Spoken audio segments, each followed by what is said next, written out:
Good evening. I was enjoying the laughter earlier.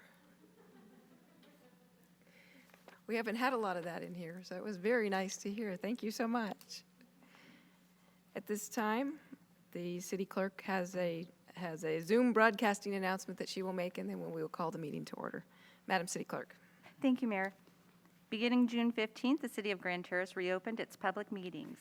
Therefore, tonight's meeting of August 11th is now open to the public. Please be advised that face masks are required, social distancing will be practiced, and occupancy limits will be enforced. Additionally, pursuant to Executive Order N2920 issued by Governor Newsom on March 17th, tonight's meeting will also be conducted telephonically through Zoom and broadcast live on the city's website and Channel 3. If you would like to participate telephonically and speak on an agenda item, you can access the meeting by dialing *67-1669-900-9128, enter meeting ID 825-1403-1862, and password number 588443, where you will be placed in the waiting room, muted until it is your turn to speak. You may also submit your comments by sending them to ccpubliccomment@grandterrace-ca.gov. The City of Grand Terrace thanks you for taking all precautions to prevent spreading the COVID-19 virus. Thank you, Madam City Clerk. So for those of you that are here, if you desire to address the City Council during the meeting, and that is separate from those of you that are here for special presentations, please complete a request to speak form available at the front entrance and present it to the City Clerk. Speakers will be called upon at the appropriate time, and each person will be allowed 3 minutes speaking time. I will now call to order and convene the regular meeting of the City of Grand Terrace for August 11th, 2020. And please know that tonight we will be closing in memory of James Monroe. Mr. Monroe was not only a resident, he was a Vietnam veteran. He was one of our active CERT members, and I know that he was active with the Boy Scouts. I imagine many other things besides a family man, and I believe Councilmember Allen will speak to a little bit about him during his report. At this time, if you would please rise and join me in the Pledge of Allegiance to our nation's flag. Ready? Begin. I pledge allegiance to the flag of the United States of America and to the republic for which it stands, one nation under God, indivisible, with liberty and justice for all.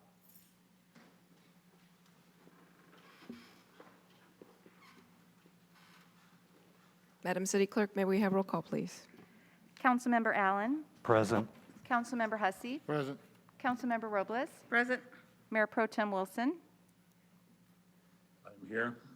Mayor McNabo. Present. Madam Mayor, you have a quorum. Thank you. All right, tonight we have two special presentations, and our first will be a presentation by Life Scout Joseph McClellan from Troop 40. He wants to tell us about his Eagle Scout project. If you would, please come forward. Thank you for being with us here tonight. Thank you. I'm Joseph McClellan. I wanted to present an Eagle project for my advancement in scouting, and what I wanted to do was I wanted to have a flag retirement box and place it somewhere on this property here, and in the 3 locations that I have here on the papers. In one of the 3 locations. Okay, what's the value of each of the locations? The value? Yes. Oh, like what it would be good for, or? Well, you chose 3 locations, and what do you think is best about each one, and which one do you think is the best location? Well, the one by the storage building over there is closest to the road. I mean, it would be easier to get up out of your car and go put it in there. And then there's the one that's right outside of here, out in one of the planters. That would be most easily accessible to anybody who's maybe familiar with the library. Or then there's just the one out in that area back there, and it's in the most open space.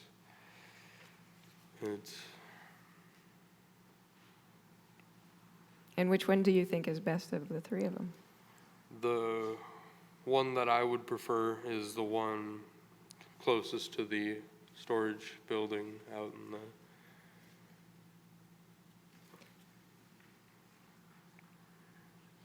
And what do you think is best about that one? Just that it's visible from the parking lot area, and it's easiest to just get out and put it in there. Okay, in your research for this, have you spoken with anybody any of the city staff on this issue? I have not. Okay. Maybe my council colleagues have questions of you at this point. Any questions? Councilmember Allen?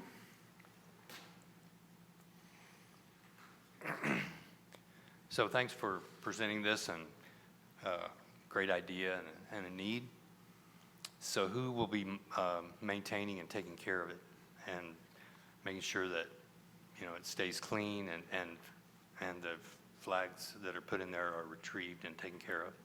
The scouts will, Troop 40 will take care of that. Okay. We wanted to keep one key with the scouts and have one key with someone in the city council. Okay. Thank you. Councilmember Hussey? Well, thank you, young man, for bringing this to our attention. I have a couple flags myself that, I have to take care of. How do you plan on raising the money? We have a fundraiser that we're going to be doing. We're going to be selling first aid kits door to door and online. And will you be able to maybe give the city manager that information so the residents, if they want to buy something or Yes. donate? And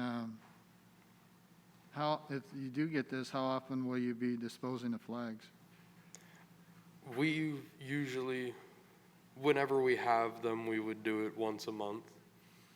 Can you, just for people to know, what's the procedure and how to retire a flag? We have a big ceremony over an over a campfire, and we would just unfold them, present them, and then burn them. Okay. Well, I'm interested in, your donation thing. I like to donate. And plus, I like the symbol that you gave us. And of course, me being a Marine, I like the flag raising at Iwo Jima. So that's a plus on my part. But I wish you all the luck, and that's all I have, Mayor. All right, thank you. Any further questions for our future Eagle Scout? Okay, Mr. City Manager, what should Mr. McClellan do after this point? Good evening, Mayor. For the record, D. Harold Duffy, City Manager.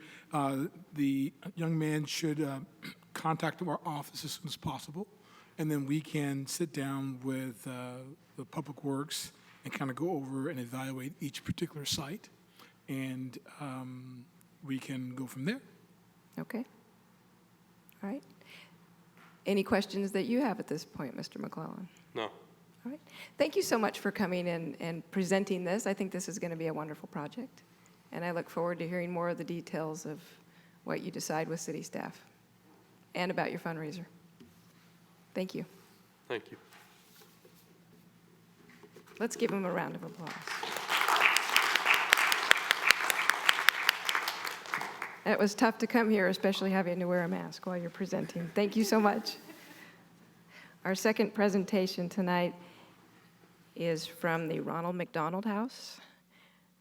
And Karen Hooper from the Ronald McDonald House will be recognizing employees of Wilden Pump and Engineering. If you would come forward, please.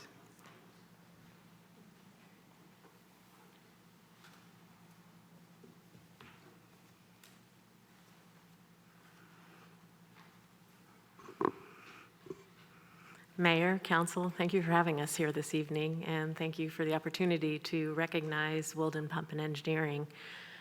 I wanted to have this opportunity because over the last 10 years, that company has supported the Inland Empire Ronald McDonald House through one of our core programs called Meals of Love. If you're not familiar with your local Inland Empire Ronald McDonald House, we're just down the road here on Barton, adjacent from Loma Linda Children's Hospital. We provide comfort and care and support to families who have critically ill children at the Children's Hospital. We serve up to 54 families nightly. And the community groups come in and they prepare home-cooked meals for the families because one of our goals is to make it as minimal a financial burden as possible on the families that stay because they come from all over in the different communities. And Wilden Pump and Engineering, they made it their commitment that they wanted to serve one meal every month consistently. And they did that for 10 years. And there were times where they even did it more than one time a month. They actually had employees that, were on the wait list to come to the house and be able to cook. And we are forever grateful for their volunteerism at the house, and the families enjoyed their meals. They looked forward to it. Because we have some families that stay months on end, so each time Wilden came, they knew that they were going to get a wonderful meal.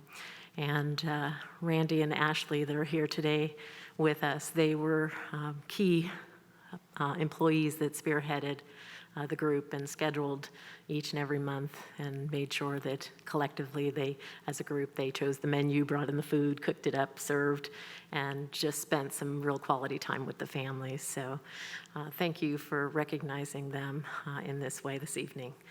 So thank you. Thank you. Well, I appreciate the opportunity to be part of your recognition of these employees. That is just an amazing commitment to helping in the lives of others. So what I have is I have our certificate that we will gift to each of those who have been part of this. And I'll read it right now. And if you would like to, do you have the list of employees you'd like to recognize, or I have them in front of me and I can read them? Is that what you'd like? That would be wonderful. Thank you. And then the city clerk, who has gloves on, will hand those certificates to the employees that are here. And then the council members will go along the back. Social Okay. distancing, and we'd like to get a picture with you. Wonderful. All I'd right. love that. Thank you.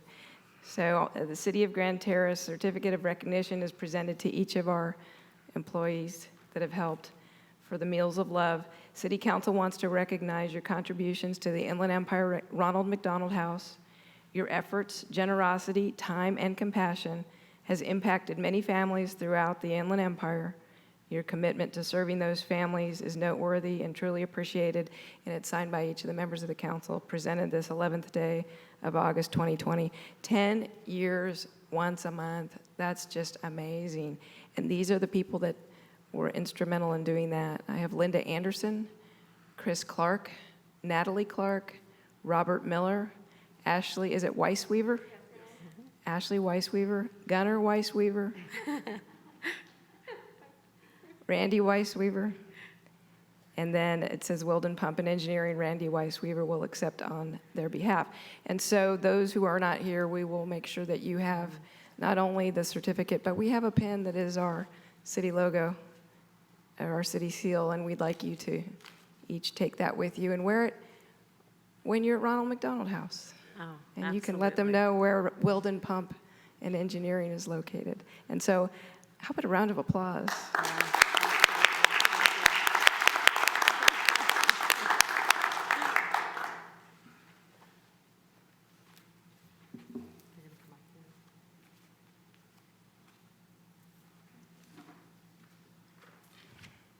No picture?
Any further comments from the council members?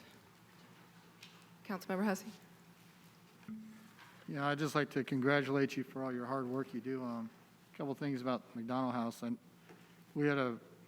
work at the federal prison. I retired from there, and we had a young man whose parents worked at the federal prison, but they stayed at the McDonald House, and they said what a blessing it was because they lived up in Victorville, and their son was in Loma Linda for over 30 days. So it was a blessing, and I appreciate you guys doing it. And and Wilden Pump is such a anchor here in Grand Terrace. My best friend, probably know him, Mark Severson, has been working there forever.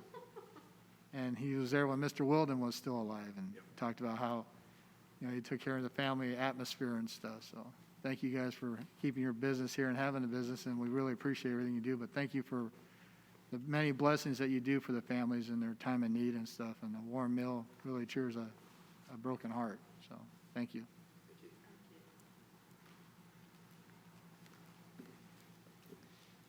Right, we'll move back to the rest of our agenda. The next item is reordering or additions or removal of items to the agenda. And I know our council just had a workshop where we talked about some ideas with changes to the agenda, and those probably haven't been set to take place yet, but I wondered if my colleagues wanted to move our city council communications down before the city manager communications tonight. Okay, we'll go ahead and make that change. Are there any other changes? No, Madam Mayor. Okay, so we'll move on with the consent calendar. And the consent calendar items are expected to be routine and non-controversial. They'll be acted upon by the city council at one time without discussion. Any council member, staff member, or citizen may request removal of an item from the consent calendar for discussion. Are there any requests to remove items from the council? All right, any requests from the public to remove items? No, Madam Mayor. Okay, so I'll entertain a motion for the consent calendar. So move. Second. Motion by Council Member Robles, second by Council Member Allen. Please call the vote. Please call the vote. Oh, I'm sorry. Councilmember Allen? Yes. Councilmember Hussey? Yes. Councilmember Robles? Yes. Mayor Pro Tem Wilson? Yes. Mayor McNamara? Yes, Motion passes unanimously. thank you. So moving on to public comment, this is an opportunity for members of the public to speak on items not appearing on the regular agenda. Because of restrictions contained in California law, the City Council may not discuss or act on any item not on the agenda, but may briefly respond to statements made or questions asked for clarification. Items may also have a brief response from staff to questions raised during public comment, and matters may be agendized for future meetings. Any request to speak during this time? No, Madam Mayor. All right, thank you. So we do not have a public hearing tonight, and we have no unfinished business, so we'll move on to our new business. Item number 7 is a resolution of the City Council declaring that emergency exists that requires a waiver of formal competitive bidding requirements for the rehabilitation of Grand Terrace Road, north of Newport Avenue, and authorizing the city manager to enter into and sign a contract for such project in an amount not to exceed $60,000, subject to city attorney approval as to form. We have our interim Public Works Director, Craig Bradshaw. Welcome. Okay, is there a remote here? There it is. Good evening, Madam Mayor and members of the City Council. I'm Craig Bradshaw. I am the newest interim Public Works Director, and it's really good to be here in Grand Terrace. What you have before you is an emergency resolution to authorize roadway rehabilitation. And if I can figure out how to make this work. Just that button, right? Well, where am I pointing it? Oh, that button, I see. Just a little bit of background. Emergency resolution is allowed by the Public Contract Code. It's a declaration that the public interest and necessity demand the immediate expenditure of public money to safeguard life, health, or property. And the emergency will not permit a delay resulting from a competitive bid, and the action is necessary to respond to emergencies. Okay, just some orientation far as the project that we're talking about, this is an aerial. You're seeing Newport Avenue on the southerly side. Grand Terrace kind of wraps up around Southern California Edison Vista substation. The Vista substation has been upgraded in recent, over the past year, 18 months, and it's double or triple the capacity it used to have. It's to help service renewable energy sources that are coming online, and they're proposing to install 1,000 feet of fiber optic cable to help facilitate communications with another substation. And the city manager and myself had a meeting with Edison last Thursday, and we discussed what was going to be required of their encroachment permit for installing this conduit in the roadway. And it was our feelings that due to Edison's work with their heavy trucks was part of the problem of the roadway being so severely deteriorated. And at the end of the meeting, they were agreeable to basically resurfacing the roadway the full length of their conduit, which is about 1,000 feet. That left about 600 feet that would be city's responsibility to fix the roadway. And this is a picture looking north on Grand Terrace Road. There's a small portion that is reasonably in good condition, but north of that, the road is completely failed. Here's a couple of close-ups. Road engineers like to call this alligatored pavement because it looks like top of an alligator. The roadway has completely failed when you have seen this. When there are rains, those little pieces can easily pop up and create potholes. What it's telling the engineers is that the subgrade has failed and the road needs to be completely rehabbed. There's numerous potholes out there. When rains come, and this fall, the county starts their rainy season October 15th. When we get rains, any significant amount, and vehicles drive over this road, it creates the potholes. Those pieces of asphalt just pop off, and roads can easily become impassable, and cities end up doing rehab work during the rainy season, and typically that rehab work does not work very well. Now's the time to be doing this type of work. Here's some of the edge conditions. It's sloughing off the edge. There's portions of this road have no asphalt, and there's some portions that the asphalt's less than an inch. As I mentioned, Edison's installing 1,000 linear feet of fiber. The contract is in the process of being awarded. I saw some of the bids today. That's how quickly this is moving. Edison has agreed to pave the entire width of the street, and the city's portion is about 600 linear feet. You mentioned that. Formal bidding is required for projects over $5,000. We have an opportunity here to piggyback on Southern California Edison's contract, and there's significant savings and leveraging of funds if we're able to do this. The city has estimated the cost to be about $60,000. We're having the street completely reconstructed the last 15 years. It'll be a full-depth reclamation, and by doing the reclamation, it's about 40% less than physically removing and replacing material. 8 inches, top 8 inches will be reclaimed. What that means is they will come in with equipment and remove the top 8 inches. They will pulverize it, and they will mix 4% of Portland cement, and they'll place it back down and recompact. And the concrete with the Portland cement, the ground will harden. And they'll come back in and they'll do what's called microfracturing so that we don't get block cracks. Then they'll pave it with 3 inches of asphalt. And so it'll be like a brand new road. There's a company called Pavement Recycling Systems that's out of Harupa that's been in business for like 30 years. They're one of the few firms that actually does this work. If we were to come out and do this work, they would end up being a sole source because no one else performs the work in the same manner. And so come back to our findings we're trying to make. We feel like this expenditure, it helps safeguard life, health, and particularly property. And if we don't act immediately, we will lose the opportunity to piggyback with Edison on this project.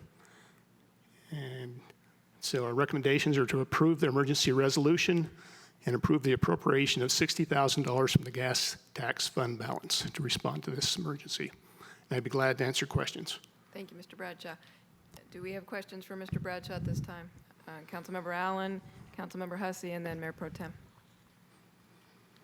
Thank you for that report, Mr. Bradshaw. What part of the street are we going to take care of?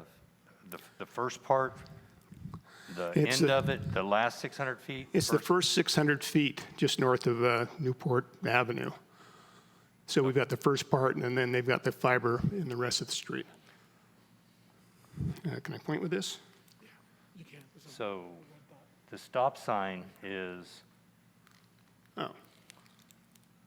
I'll let Okay, I you saw it. and it disappeared. Yeah, we've got this portion about right here, this section, and then the rest of it is Edison. okay.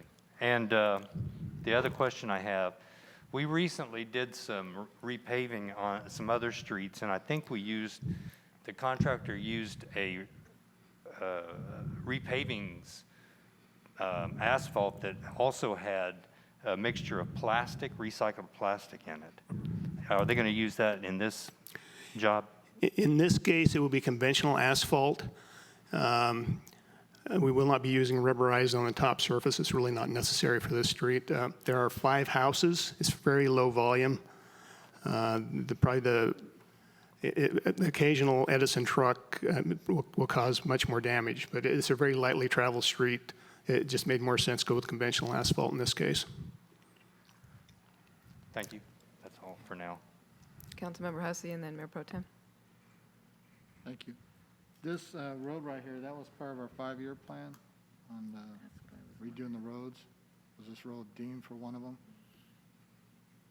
I'm sorry, I didn't quite catch that. This road, we have a 5 years plan to resurface roads and take care of all the damaged roads. Was this road in one of the plans, or? Oh, Did it come up? yes, certainly it's there. This would probably be one of the last roads we would want to deal with because it costs so much to rehab.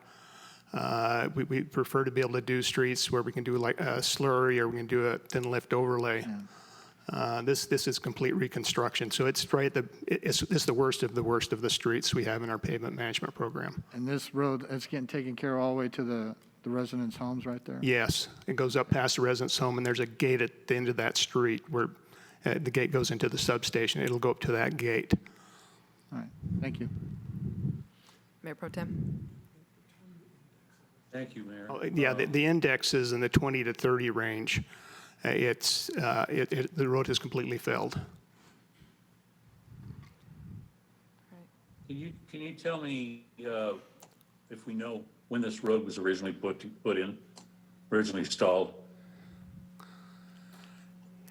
I don't have those records. It has probably been 40 years ago, would be my estimate. Just looking at the age of the house. Yeah, probably prior to the city incorporation, around that time.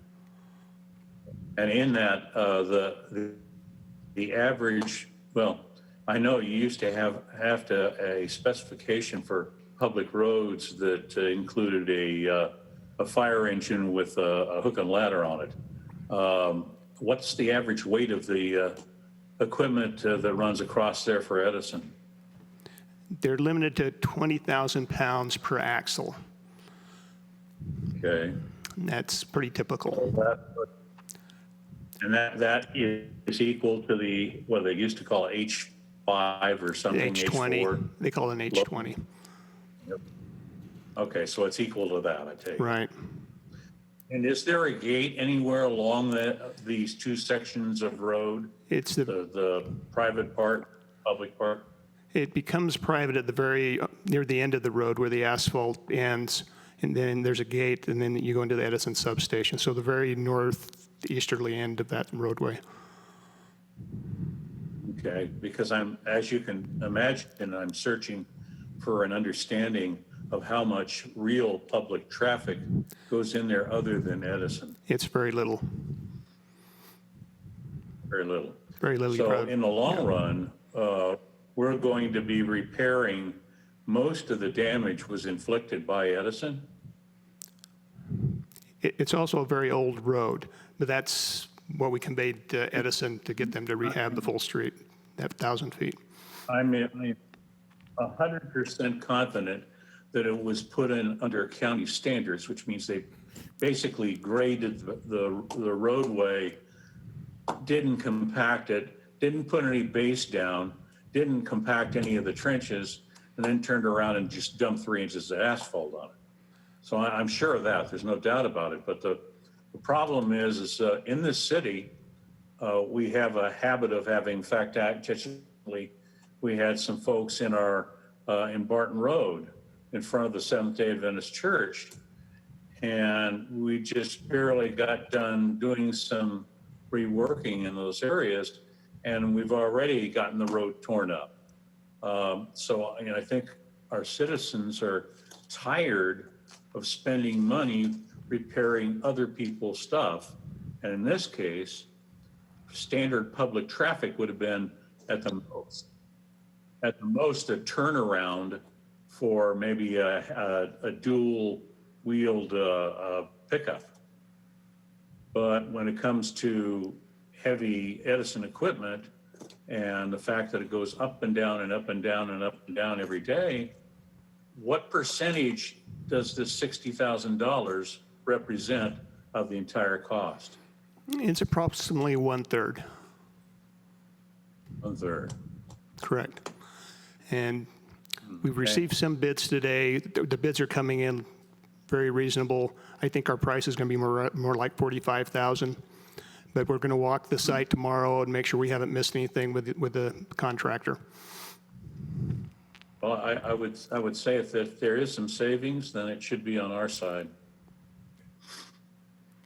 Mr. Duffy? Yes, correct? Mayor and council, I wanted the council to know that we've been tracking this site for at least the last 4 years. And so when this is a part of the West Devers project, and so when Edison was going to just cut a line and put their fiber optic in, they came to us for an encroachment permit, and we denied the encroachment permit because we wanted to make sure that the entire road was resurfaced. And so what they've done so far is they've said that they can justify where they're going to be doing the cut in the road. And so they were going to do 8 feet, and we got them to do curb to curb. So for 1,000 linear feet, they're going to do curb to curb. And then the problem is where they're going into their facility, there's that gap. Because if you remember maybe 7 years ago, more like 10 years ago, they did some rehab to the substation. And so from that point, they were required to do improvements from Newport wrapping around to Grand Terrace Road, but that's where it ended. So there is a spot from where Newport and Grand Terrace Road, it comes a little bit further, then there's a space, and then they pick up for their new pavement. So we're going to be doing the gap in between. And so what they did was they said they could justify through the West Devers project doing curb to curb for all of the area which they were disturbing.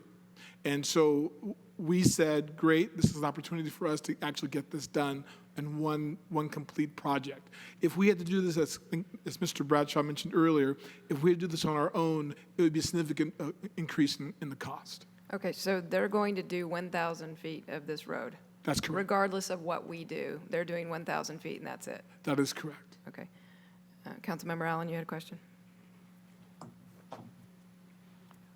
So my question is, based on what you just stated, Mr. Duffy and Mr. Bradshaw, so see, I'm struggling with this idea of calling this an emergency. If we've known about it for all these years, I appreciate, what the effort is here. So my question is, do we have an idea, or have we tried to bid this out? Do we know what 600 feet curb to curb would cost? And if we did, bid this out, like, Right. the only emergency I see here is that we get to piggyback off of Edison, Well, the emergency, sir, also is economy. which isn't an emergency. The emergency is also the economy of scales that you're going to be getting in this particular project. And here's the thing. This road is ranked 25 to 30. It's the poorest ranking of any road that we have.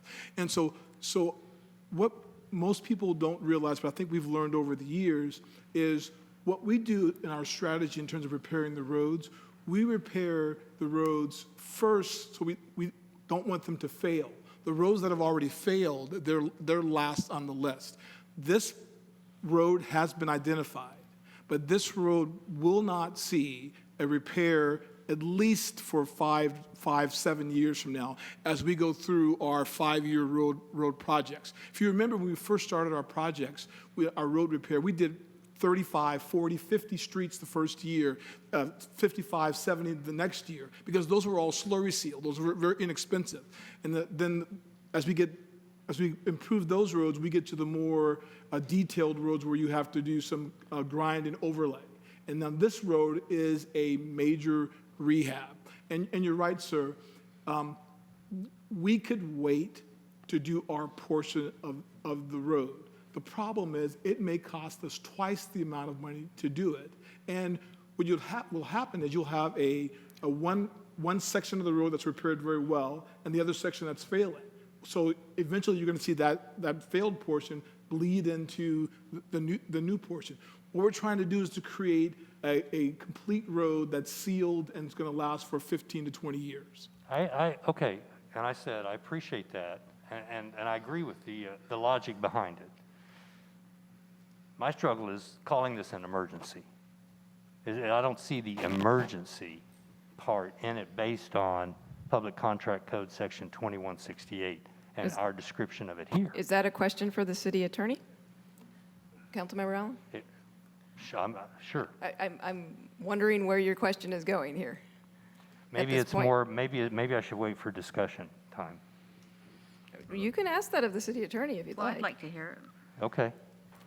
Mr. City Attorney. Well, I'm happy.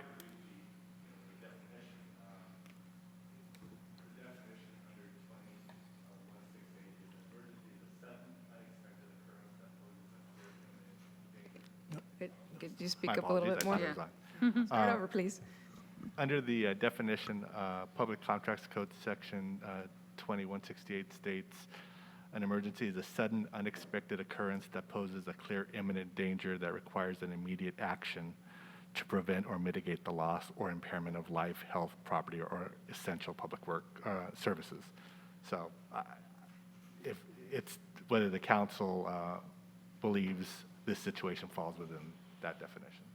If you want, so I can see how if we could, property could fall into that. If we want to say asphalt is our property that's going to be damaged, that we're going to lose, because that's all we're losing. Mayor Pro Tem, you had a question? Yes, it's just two things. First, it's a single source supplier, so I don't think there's a big argument there. As long as we're getting a reasonable number and our Public Works Department is satisfied with competitive bids, I don't think we've got a problem. But I do have a question, and it's the structural integrity of the road itself. Of course, we don't want to do this again. Did anybody give a structural value Mr. Bradshaw? to the conditioning that's going to be taking place to give it a kind of a sub-base base value before the 3 inches of AC is applied? And frankly, I'm surprised it's only 3 inches of AC. Right. We consulted a geotechnical engineer, and we will have a TIA of 8, traffic index of 8. And typically, a lot of our collectors and heavier streets are 9 or 10.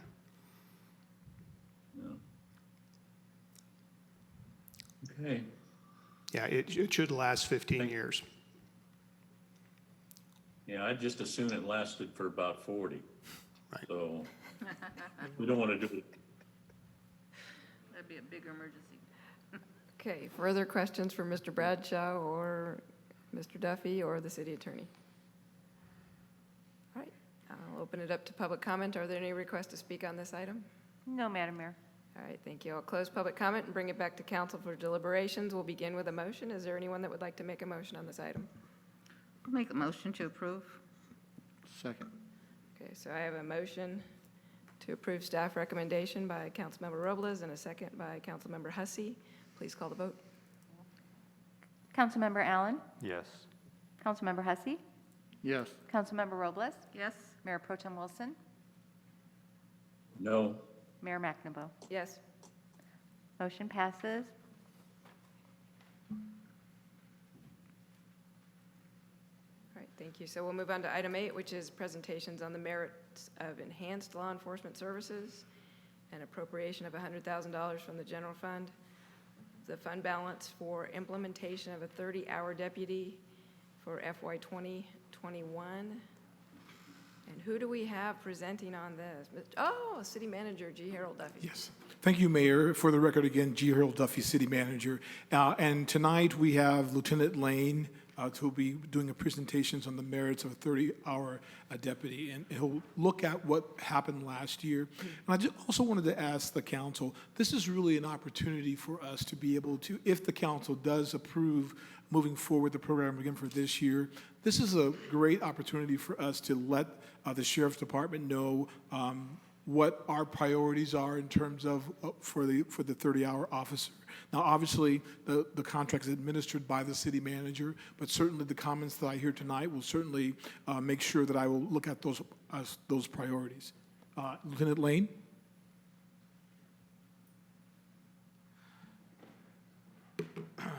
Thank you, sir. Good evening, Mayor, council members, Mayor Pro Tem. Good evening, Lieutenant. Thank you for allowing me to speak on this. I'd like to go over some very compelling reasons why you should take a serious look at reinstating this 30-hour position. And we'll walk through a couple things here, but just to remind everybody, this is what the direct billing costs were for the fiscal year 1920 for just this position alone based on overtime.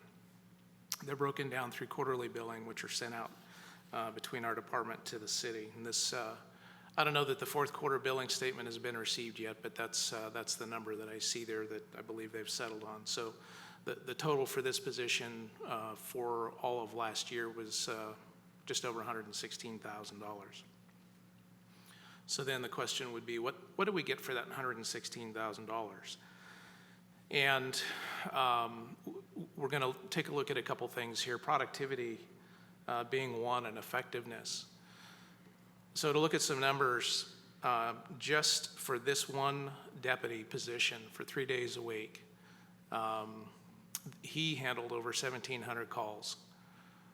120 of those calls resulted in a report being taken or an arrest made. So you can see some of these numbers here on the bar graph are broken down by some of the more highly statted activities that we have. Traffic over here on the left, warrants. I'm going to have to put my glasses on because I can't read that. I may not be able to read them with these. I believe that says miscellaneous. Then there's a drug category, theft, burglary, assault, and then robbery. And you can see these are all very, very low numbers. The miscellaneous category consists of one or maybe two calls that are denoted here at the bottom of the slide. And I just spelled out a couple of them. Conspiracy, 290, which are sex registration violations, fraud, trespass, panhandling, unlawful fire, and vandalism. So as we look at these numbers here, we can see that the highest number per category of activity that we have here is traffic, which I think addresses or attempts to address one of the city's priorities of traffic enforcement and safety within the city.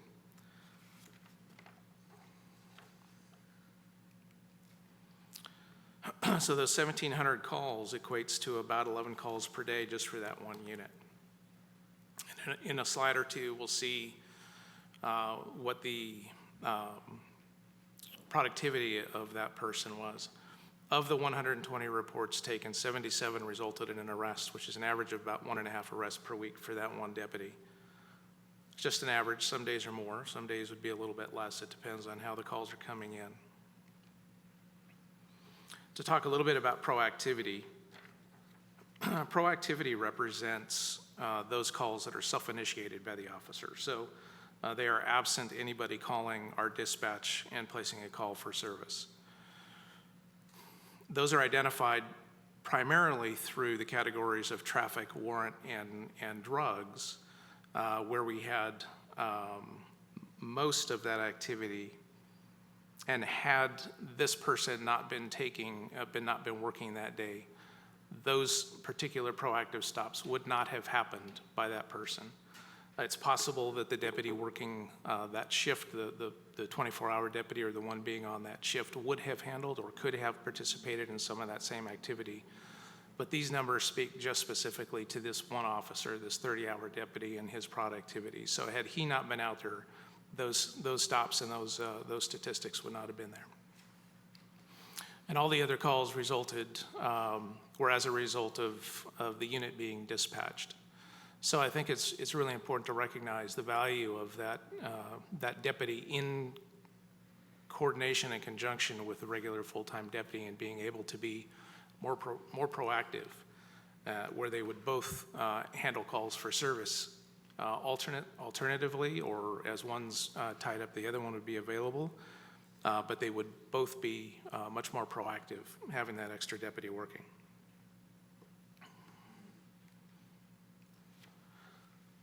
On an average, the ratio of proactivity to calls for service is about 4 to 1.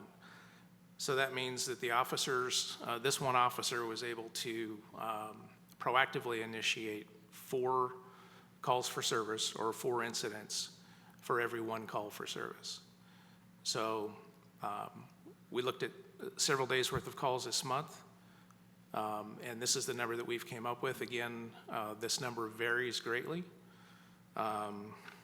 There was a date about 2 weeks ago, it was a Thursday, where I actually came out and patrolled in the city for about half of the shift with the deputy. And we actually did about 8 proactive stops for every 1 call for service. So it really kind of depends on, again, how these calls come in, the time of the day, because we know that through statistics that the large majority of the calls, the highest volume of calls comes in between the afternoon and the evening, which would be considered sort of a swing shift, say 3 o'clock to 1 o'clock in the morning. So during those times where we have a much higher call for service, we would expect to see that productivity, that proactivity go down just a little bit. But for the rest of the period of the day, we have a much higher proactive ratio to calls for service.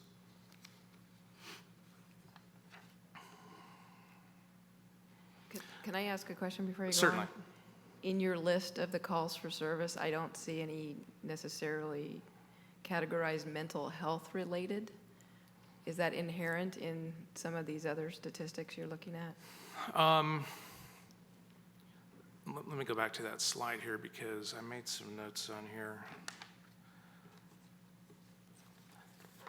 When we have just a pure mental health related call, which would come in typically identified as being a 5150 call, that might be how that call is dispatched. It may not necessarily be how that call is dispositioned at the end of it. So many times we find that what we get dispatched to was not necessarily what the call ends up being. So for statistical purposes, it's hard to sort of quantify the difference between those two ends of that spectrum with those calls. Certainly a lot of our transient calls or subject check calls that deal with some of the transients that we have here in the city, some of those do correlate into behavioral health related type calls. So there are some of those services that we provide, not only through the regular deputies working, but also the quality of life deputy who really take some initiative in trying to handle those appropriately and not necessarily take everybody to jail, but to provide them with the proper services and resources that they need. So it really depends on what that final effort is and what the circumstances are that lead to how that call was actually finished. But I didn't see a significant number of 5150 calls throughout this last year that we looked at. You did not? I did not. All right, thank you for that diversion. I apologize for these small numbers. Again, they're small for me as well. But what we have here,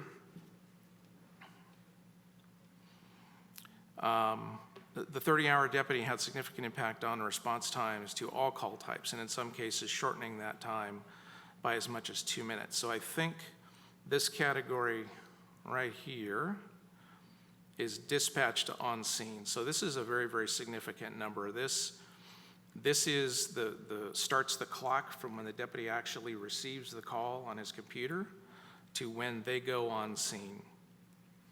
There we go. So I apologize, I can't read that number. Is this in our Councilmember packet? Hussey, can It's you not, I don't see it. I would hope that these would have been in there. Not, Let me see if I can move up. I apologize. I don't think it's in our packet either. There's a microphone right here on the end. Oh, actually, she'll hand you one. These glasses aren't going to work either. All right, much better. So again, as we look at this, this line right here, dispatch to on scene, these are three different graph periods here. So this top one being from July 1st of 18 to June 1st of 19. So this was prior to that 30-hour deputy being initiated. So this is an average number of all of these call types from emergency down to priority 4 calls. So we can see that the average dispatch to on-scene time without the 30-hour deputy was just about 9.5 minutes. Then we go forward to February 1st of 19 to June 1st of 20. We look at that same category here where we did have that 30-hour deputy, and we see that that number dropped down almost by 2 minutes completely, down to 7 minutes. That's a huge safety factor for people in the city. Those 2 minutes make a big difference when a critical incident is happening. Somebody's breaking into your house or whatnot. That's a lifetime. And then we just looked at this last month period, so July 1st through August 1st, where we had discontinued that 30-hour deputy. And I just wanted to look to see, even though it was only 1 month, I wanted to see what that difference was. And we can see that that dispatch to on-scene time crept back up again. So I think that's pretty indicative of the benefit of having this person out there to be able to shorten and minimize that dispatch time to get to the calls in a much faster rate. We also see a very correlated number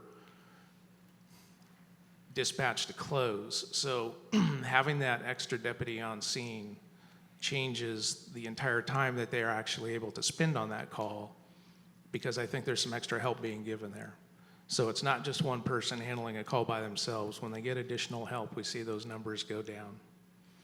This number is down quite a bit. There's only 459 calls here, but this number is actually very, very good. It's only 29 minutes. So without this person here, we were still able to really maximize our time spent on the calls and get as much done as we could in the best time possible.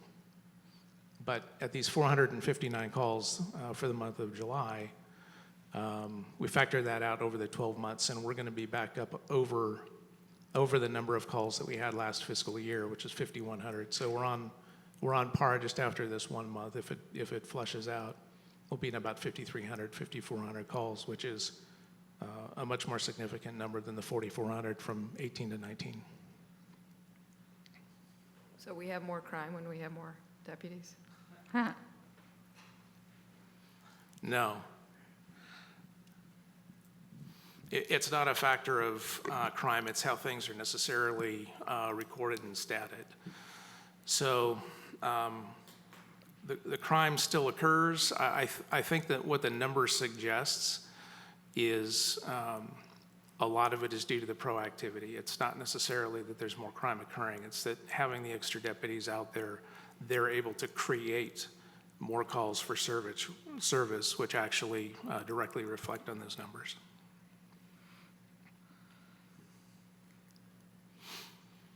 So in my view, it's pretty apparent that there are some benefits to reinstating the 30-hour deputy, and I've listed a couple of them here.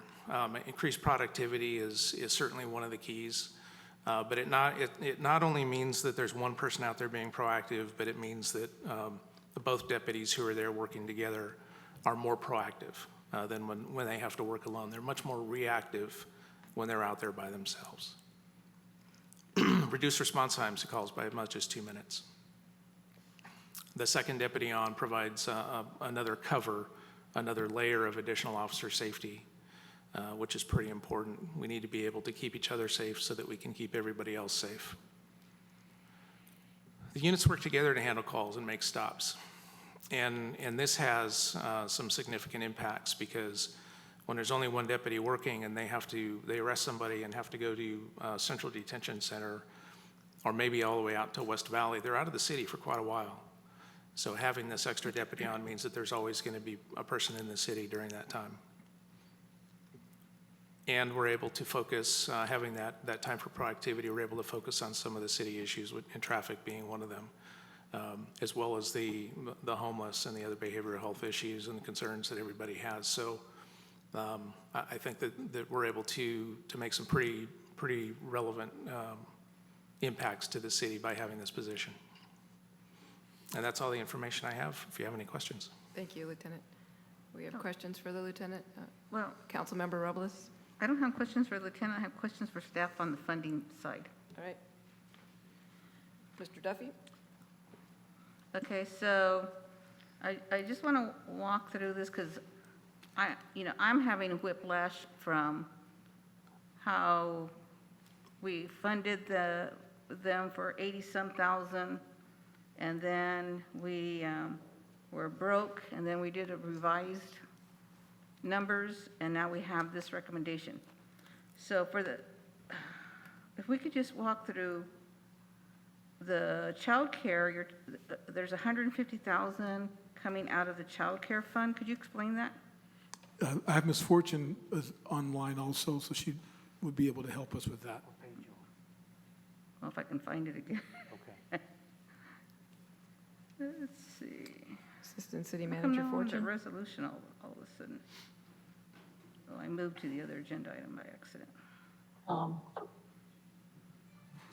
Good evening, Mayor, Mayor Pro Tem, City Council. I hope everyone can hear me. And I might be a little lost on Councilmember Robles's question. However, if she is referring to the 136. the attachment A, is that where she's seeing the childcare? Yeah, I'm getting right there. I lost it, and I'm having to find it again. No, it is on packet page 135. Oh, 35. For some reason, I scroll. Okay, now it's populating. Yeah. Councilmember Robles, the intent of attaching that resolution only to reference, It's transfers, adopted transfers from 19. yeah, From fiscal year the- 2019-20. yeah, the resolution itself was for 1920 budget. The only reason we added it as an attachment was to show council that in 1920, we actually approved 109,000 for in overtime funds. And that was on packet page 137. But That I was the think, only reason. but I think if I recall correctly, and this is what I'm trying to, when we took the money out of the child care fund balance, was that money that we sold the child care center proceeds? And it was going to go to pay unfunded accrued liabilities for the pensions for them? That is correct. That Okay, was so what was- we used some of that for overtime. I don't think that was her answer, Yeah. Councilmember. Assistant City Manager, will you please restate your answer? Okay, the reason why we attached this was only to refer everyone to packet page 137, showing how much we approved in overtime in 1920 to cover costs of the 30-hour deputy. And did that $109,450 come from the child care fund? No, no, no. Okay. no. All right. Thank you. No wonder it didn't make sense. It didn't happen, right? All right, Councilmember Allen? Hey, thanks for that report, Lieutenant Lane. I'd like to ask you, what days of the week does the 30-hour deputy work here? What days of the week are they here? For last year, they worked Monday, Tuesday, and Wednesday between the hours of 3 p.m. and 1 a.m. From 3 to 1? Yes. Okay. Well, and the purpose behind that, you might want to comment on that. The purpose behind those hours? Yes. So when we look at crime analysis and trends in reporting, we look to see when the majority of those calls come in. So throughout the course of the 24-hour day, we see an increase in calls for service peak at about 6 or 7 o'clock in the evening. So we bring them in the afternoon, and then they're here during that peak, and then as things start to die off, midnight or so, then their shift is coming to a close. So they're here really during the peak times for the regular calls for service. And it's also to ensure that we have that double coverage. Because, we have a 24-hour officer and also a 40-hour officer. So the 30-hour officer is plugged in those spaces that the 40-hour officer isn't available. Thank you, Mr. Duffy. Because that leads to my next question. What days are the 40-hour officer here? So the cover deputy is scheduled from Thursday through Sunday. Okay. Same hours. Okay. And the hero deputy is weekends? I'm sorry? Hope. The hero. Oh, Hope. The Hope, I'm sorry. The Hope deputy. No, the Hope Hope deputy. hero? The Hope deputy have traditionally worked during the week, Okay. and I want to say that those days are Mondays and Wednesdays. Okay. So earlier, the mayor asked about 5150s. Yes. And so I have a question about that. When a 5150 call, when it's determined, is DBH crisis response teams ever called in from San Bernardino County DBH? Yes, and I've spoken on this before. We actually have a DBH representative who works in our office, and she works hand in hand with our deputies. So she's able to, well, let me go back. She had been able to, prior to COVID, respond directly out to the scene to get involved in many types of these cases, alleviating the deputy's need to be there. So in many cases, that person has been able to take that 5150 case off of their hands and let the deputy get back to work. And then she would finish out the process dealing with behavioral health in the hospitals if needed. COVID put a little bit of a crimp in that, and she's been office bound. But I believe in the very near future, if not already, she should be released to go back to field work, where she'll be able to make a better impact out in the field directly. Okay, thank you. Mayor Pro Tem? Oh, thank you, Mayor. If our sheriff would just humor me and just go ahead and let me know that this extra deputy is going to improve our capture rate on traffic enforcement. Well, I certainly hope so, and I think I have some numbers that might help you, might give you a little bit of a glimmer of hope there. So not that long ago, I did some analysis on our traffic enforcement here in the city, and I'll take just a minute to go over that. So I did an analysis of all the traffic that was conducted between January 1st and June 30th. In total, there were 785 stops made, and that's between everybody that was working. We wrote 160 citations, so that equates to about 20% of those stops, and 19 of those calls were traffic collision reports. When we take a look at what that 20% number is, it's really just a raw number. There are a number of stops that don't result in an arrest or a citation. Again, the deputies have a lot of discretion And they make stops for many, many reasons, a large variety of reasons, including lighting, registration, window tint, running stop signs, excessive speed, things of that nature. The deputies are largely much more interested in writing those citations that have to do with speed or running stop signs, things of that nature. So the majority of those citations being written really were focused in those areas. Many more warnings, verbal warnings or even written warnings were issued maybe to people who just needed to get a little bit more of a lesson or get the benefit of getting some education. So our deputies are focused on these issues, traffic obviously being a key component.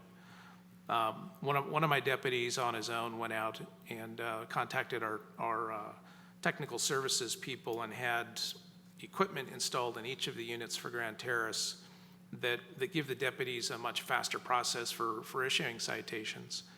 And it's a very seamless process that just extrapolates information that's already known to them in their call on their computer. So they can really get that process down to a very, very quick period of time.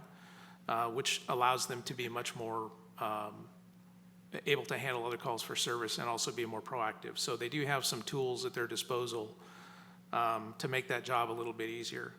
But to go a little bit further, I also looked at June 2020 traffic cases. There were 153 stops and 31 sites, which was 20.2%.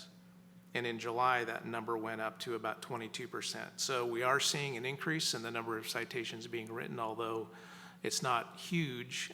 It is a trend upward, which I'm hoping is what's going to give that little smile. It does, and I appreciate that. It's hard for us as council people to explain when there are 360s in each one of the intersections from burning tires. And I know we're not the only ones.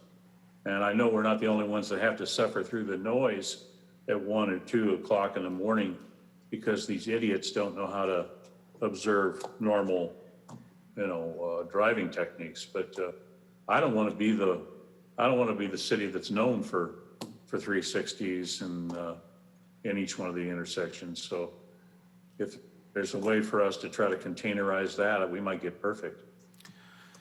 Well, I appreciate that, and I agree with you. And I would say that if you drive through any intersection in the Inland Empire, and you're going to see that. Even in Riverside County, where I live, that's pretty visible and widespread.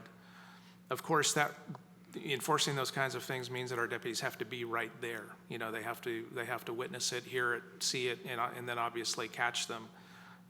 That type of activity is not just mischievous, but it's unsafe and without due regard. And our deputies would perceive that as being reckless. And in those cases, the people might get some pretty significant tickets with some big fines for that. But the car is going to go to jail, which is the big message there. So when that happens, I can make a very, very strong guarantee that those will be dealt with in that manner. Thank you for your efforts. All right, I have a question for Assistant City Manager Fortune, and I may have cut off Councilmember Robles' question with regard to this as well. So we had a period of time where we actually took from our reserves to close out last fiscal year, but you're showing us in our staff report that we ended up with the fund balance, the restatement that you gave us last meeting, a little over $250,000. So if we spent $100,000 on this, it would leave us with a fund balance of $150,000 plus that would go into our reserves? That is correct, Mayor. Okay. As you had stated, 150,000 would go into the reserves to increase that. Okay. Further questions of staff at this time?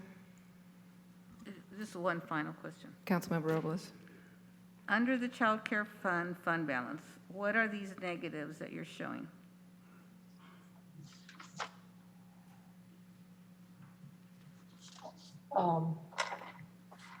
The negative of 84,450 on page 135, if that Well, is council. The itemized ones first, tiny tots, after school, preschool.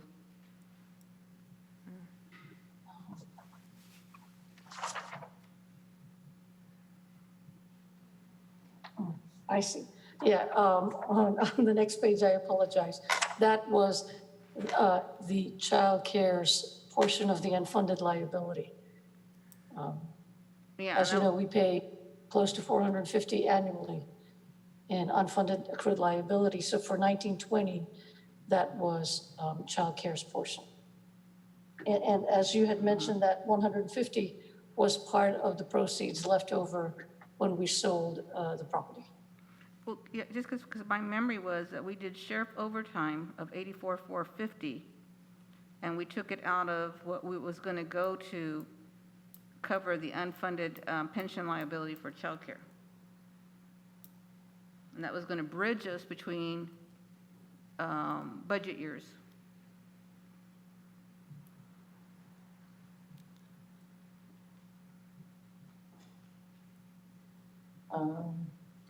So if I understand that, let me just see if I can comment on that misfortune. So originally, when we sold the child care building, we received about $900,000 in proceeds. We closed out the fund and we had about $400,000 left. The first year we used to pay their portion of the unfunded accrued liability. And the second year we were proposing to do the same thing, but at the budget hearing, there was a discussion. We had some positions we wanted to fill, and the compromise was that we would take that additional proceeds and pay for the officer and buy some software or iPads or books for the council. That was part of that last action. And so it was the staff's original recommendation to use that $400,000 to pay for the unfunded accrued liability for 2 years. The second year, we did not do that. And then that meant the following year that we would have to pay for the child care fund would be closed, and we'd have to pay for the unfunded accrued liability out of the general fund. So, Ms. Fortune, I think that's a quick summary. If I got it right, if I didn't, then And did we correct do me. that? Pardon? Did we pay this budget year the unfunded liability for childcare? In this fiscal year, that is the responsibility of the general fund to pay for the child care unfunded accrued liability along with the regular employees. Right, and the reason I say it, because I see it in some social media, there was, I don't think people understood that. We were, for the 8 years I've been here, I've been consistently funding the sheriff coverage. But I don't think people realize that we really dug deep to do that. We borrowed essentially that 84,450. And then I was surprised because we balanced the budget and now staff recommendation is 109,450 for the sheriff. 100,000? 100,000? Okay, so I just wanted, because we got to, it's important because we get asked, the flow of these things. All right, thank you. Okay, further questions for staff at this time? And Mayor Pro Tem, I can't see you, so let me look. Did you have further questions? No, he turned his video off, so I say no. All right, Mr. Duffy, you have comment before we go to public comment? I did just one note, and I think that it's important, is that because these are one-time proceeds, that means that when the council has a policy that when we have one-time proceeds, we don't commit that to ongoing expenses. So if you use the proceeds for this 30-hour officer, it is like you did last year. It's only funding for that particular for this particular year. Okay. We'll open public comment. Are there requests to speak on this item? No, Madam Mayor. All right, we'll bring it back to council. So I heard a motion by Councilmember Hussey. And you have a second? Or you? Okay. Second. Okay, so motion by Councilmember Hussey, second by Councilmember Robles, and Councilmember Allen has something he wishes to say. Okay. Yeah, I raised my hand off for a second also, but I wanted to put out there also in discussion. So I had submitted a paper to staff to have distributed to the council prior to this meeting that had issues that I think were important for us to know on this subject, and this paper did not get distributed in time to the council. Did not, you want to summarize the points from that paper? I'm sorry, yes, I can. And that's what I wanted to do. It's really quick. The name of the paper out of UC Berkeley, this was just released in June, and it was a study that was commissioned from out of UC Berkeley, and it's titled Governing Inequalities Through Police in the Inland Empire.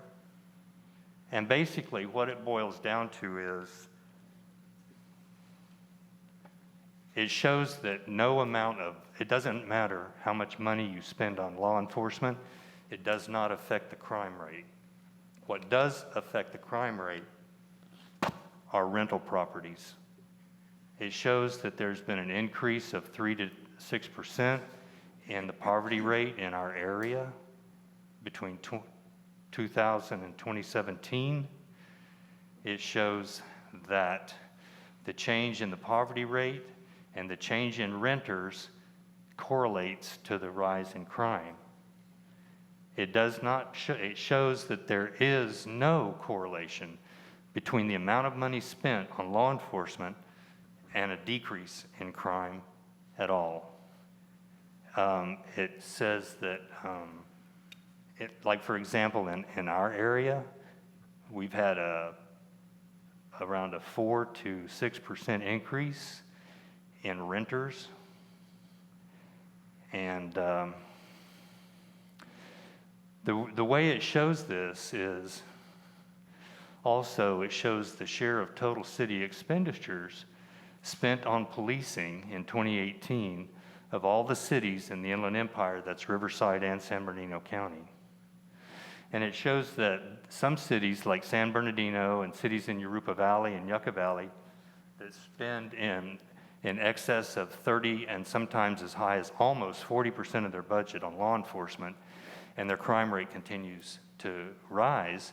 And yet, cities like Beaumont, Big Bear Lake, Irvine, and others who spend less than 10% on police. Indian Wells is another one, and yet they spend more on things like community development and housing and other things that can benefit the community, because the data shows that community development and home ownership and cities that can even help with their residents become homeowners are the ones who show a reduction in crime over the long term. And I just think this report deserves your reading. And with that said, I will second this this thing, but I know it's already been seconded. We do have a second. Thank you. Councilmember Hussey, you had something you wanted to say? Yeah, about that report, my son's gonna be renting a house here, so I hope he's not a criminal. You know, that's what I'm getting at, you know, all renters are criminals. I mean, I know we could have some problems, but you know, that's kind of putting a title on them. But as far as me, with 26 years working in a prison system, crime rate's gone up because we're letting the inmates out. We're not arresting, we're making everything an infraction.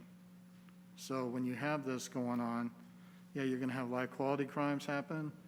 My son's a Riverside PD, and it's a rotating door. It's unfortunate, but he says he's gonna continue fighting the crime and taking the drugs off the streets, you know, because people wanna have a safe place where they have their home or rent their home. So I think the problem is that the state hindered the local law enforcement and local city officials to take care of this stuff when they open the doors and just let everybody out. So that's my opinion, Mayor. Thank you. Just the data bill. Okay, Mayor Pro Tem and then Councilmember Robles. And by all means, let's go ahead and legalize pot here in the city of Grand Terrace. It just adds to the situation. Thank you. Councilmember Robles. I was just a little bit concerned about how much we were spending on the HOPE program. And in my weekly meeting with the city manager,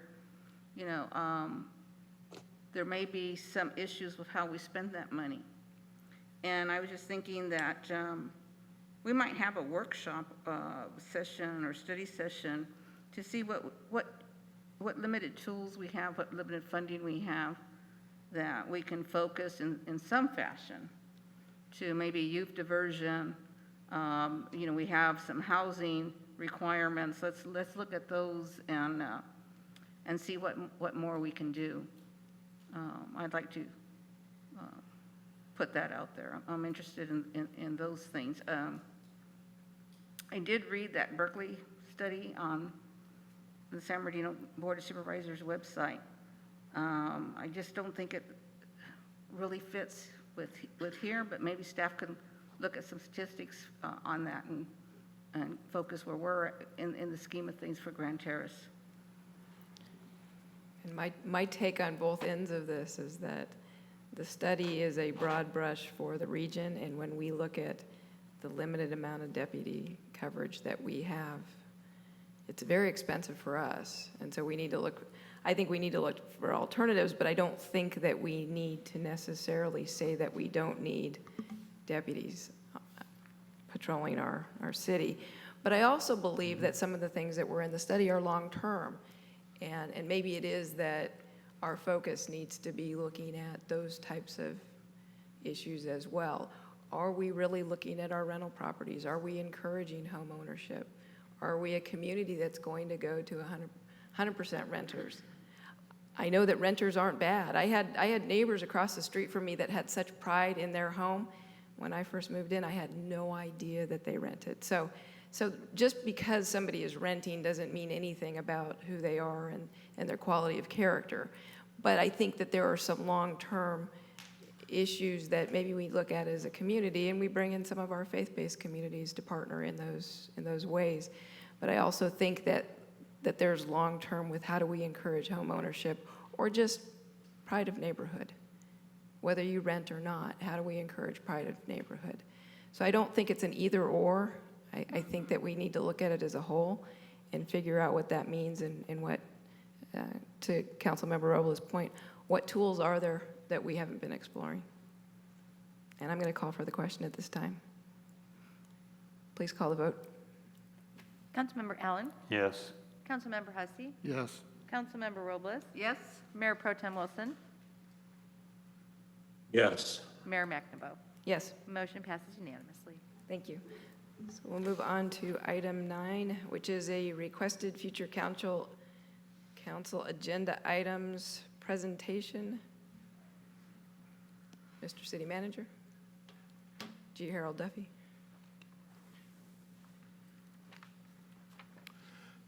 Thank you, Mayor and Council.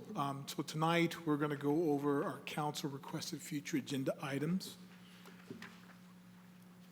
And so just to start out on how we have actually looked at priorities for the city. So the city actually has a 2030 vision plan. And that plan includes a mission, a vision, and core services, and identifies 5 particular goals. Goal number 1 is to ensure our fiscal viability. 2 is maintain public safety. 3, promote economic development. 4, develop and implement successful partnerships. And 5, engage in proactive communications. And so the city manager has a city manager's implementation plan of the 2030 vision. And that plan has 125 different strategies in which the city manager and the staff look at and try to implement the 2030 vision. In addition to that, we have, over the last 2 years, started doing a priority project list. So we have our 2020-21 City Council priority project list based off of a workshop that we had. And then we have council requested future agenda items, which the council may add through our agenda process. So let's start off with the City Council's priority project list that was recently adopted in 2020-21. There are 50 top priority projects listed on that priority projects list. Those are top priority projects. Then we have 30 that are high or priority projects. And then we also have the department doing their normal core services. And then we also have 25 council requested future agenda items that have been consolidated for the last 7 months. Some of the items that were on there previously in last year we were able to accomplish, but these are the remaining items that we'll go over tonight. So let's first talk about how the future agenda process works. So the first step is that a request for future agenda item. They contact the city manager's office and they're added to section H, requests for a future agenda item by city council members. That means the council members say, I would like to have this item on a future agenda. Then that item goes to the second step, is a request item added to the section H. The topic introduced and voted on by the council to add to new business for discussion. So that means now that it's showed up on the agenda and the item is going to come back for a discussion of whether you want to have staff spend an hour or so more time on that. If that's approved, then the item moves over to step 3.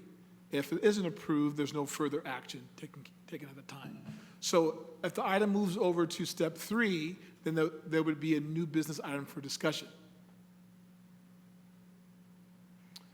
And so this is where we are tonight in terms of we have a list of items that were requested by the council.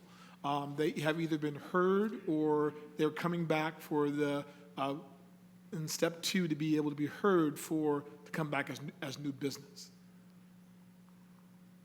So this is a list of 25 particular items, and I kind of color-coded these to come up with 3 different categories.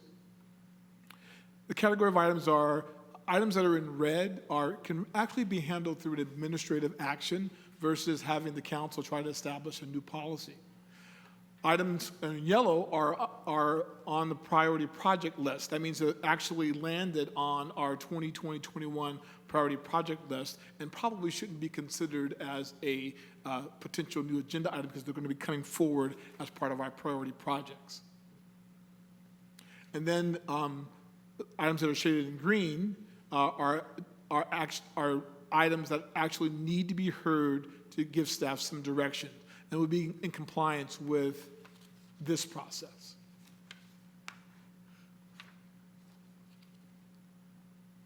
So let's start off with items that require administrative action. So this is increased fines for illegal fireworks.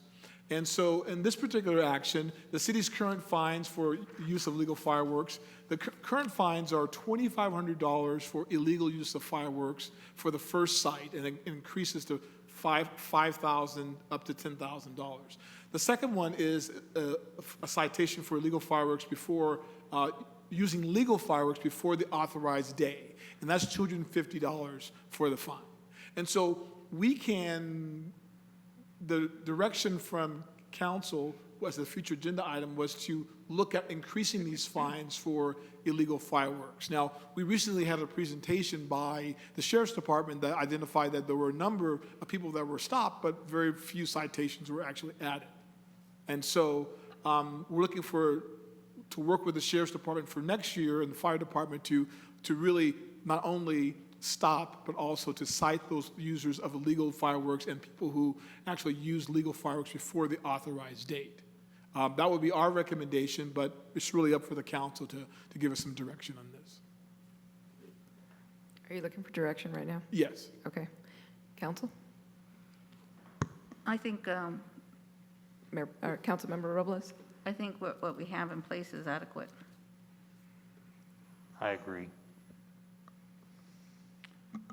The reason why I brought this up because, one, as a deterrent, we had fireworks over there by Blue Mountain this year.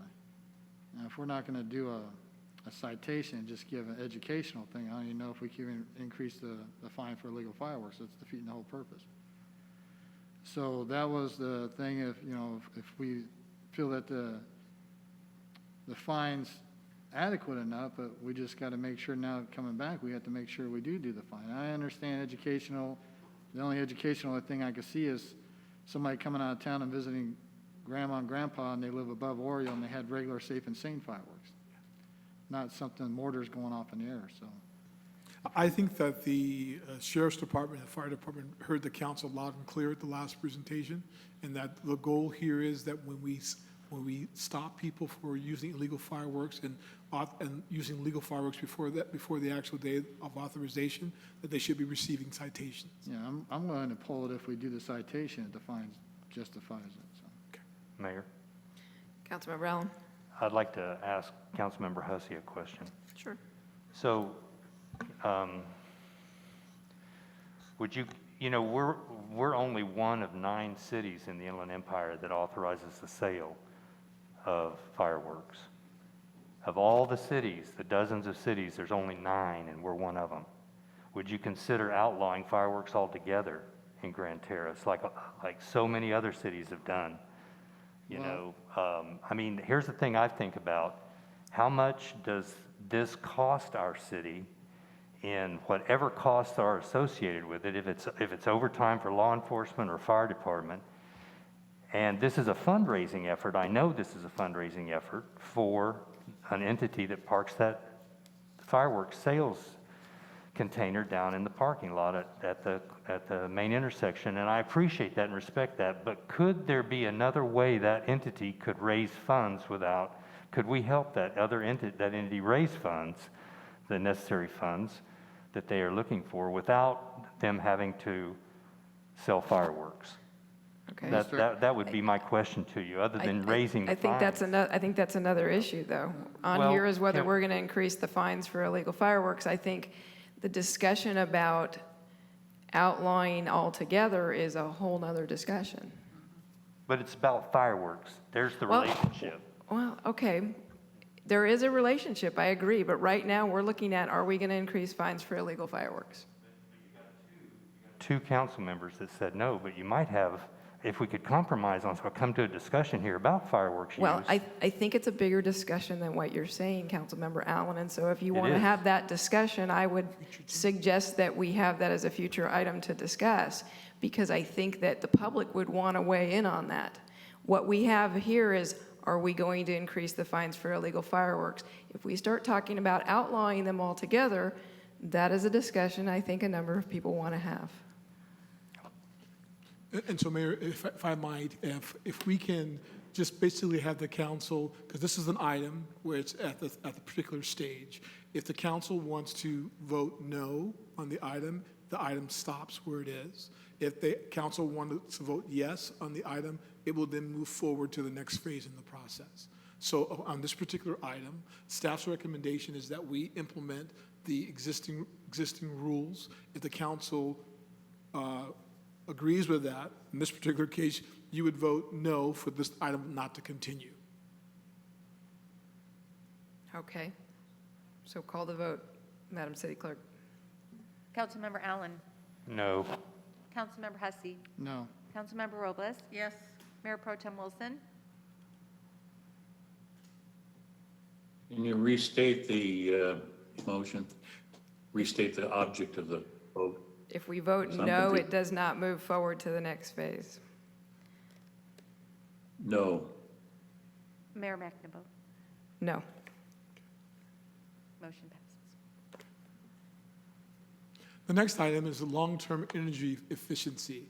The major consumer of utilities are city streetlights, traffic signals, and city facilities like park and recreation facilities, city hall, and senior centers. The streetlights and traffic signals were converted to LED lights last year, saving the city a significant amount of money on energy. This might have been a comment made at a meeting and not necessarily going through the agenda process. So, Yeah, I don't think it went through the agenda process, and if staff was able to do that, I think it was just looking for ways to save money. okay. And so for this item to not continue, can we get the council to vote on that? For the item not to continue would be a no vote. Okay? Will you call the vote, Madam City Clerk? Councilmember Allen?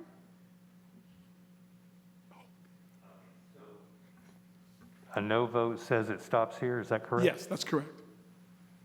And it wasn't, okay, no. Councilmember Hussey? No. Councilmember Robles? No. Mayor Pro Tem Wilson?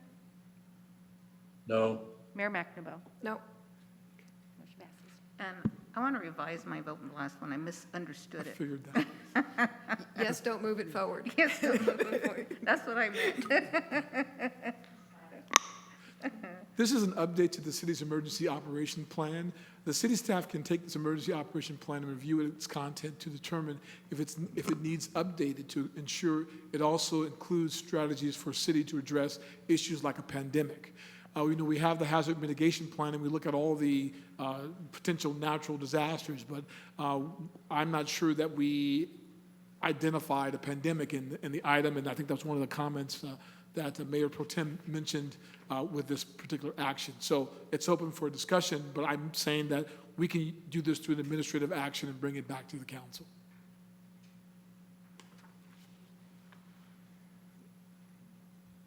Mayor Pro Tem, did you want to comment on that? Yes, thank you, Mayor. Yeah, I believe there are a few operations that have hit us in the tail end here recently. We didn't even have any idea it would happen. And that is public unrest, biohazard, such as the pandemic, and something that got dropped a long time ago that many of us who are still alive at this time have forgotten completely about, and that is nuclear threat. It may be an area-wide situation, but I don't even know there are even sirens around anymore. And after having watched a few YouTube things to remind me about my youth, it made me think. I'm ready to go under a wooden desk. I did that. I'll second it if he's making the motion, Okay. or I'll make, So, Yes. so we're gonna vote as to whether we're moving forward with this. So a yes vote is we're moving forward with it, and a no vote is that we're not. So will you call the vote? Yes, ma'am. Councilmember Allen? yes. Councilmember Hussey? Yes. Councilmember Robles? Yes. Mayor Pro Tem Wilson?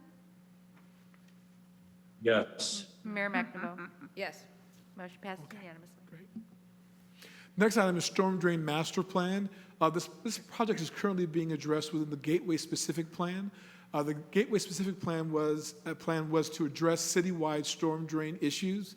As we all know, water runs downhill, and the Gateway Specific Plan actually is in where the bottom settling where all the water would run from the Blue Mountain, all the way down from our major streets going down to Michigan, and then over to the Gateway Specific Plan area. So the Lewis group was responsible, as part of their requirement, was to address those long-term flood control issues as water runs down from Van Buren and also Pico.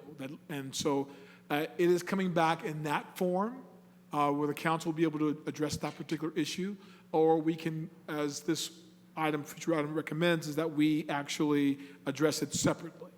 And so staff's recommendation would be that the item's also listed in our 2021 priority project action item list, so it doesn't need to be on this future agenda item. Mayor Pro Tem.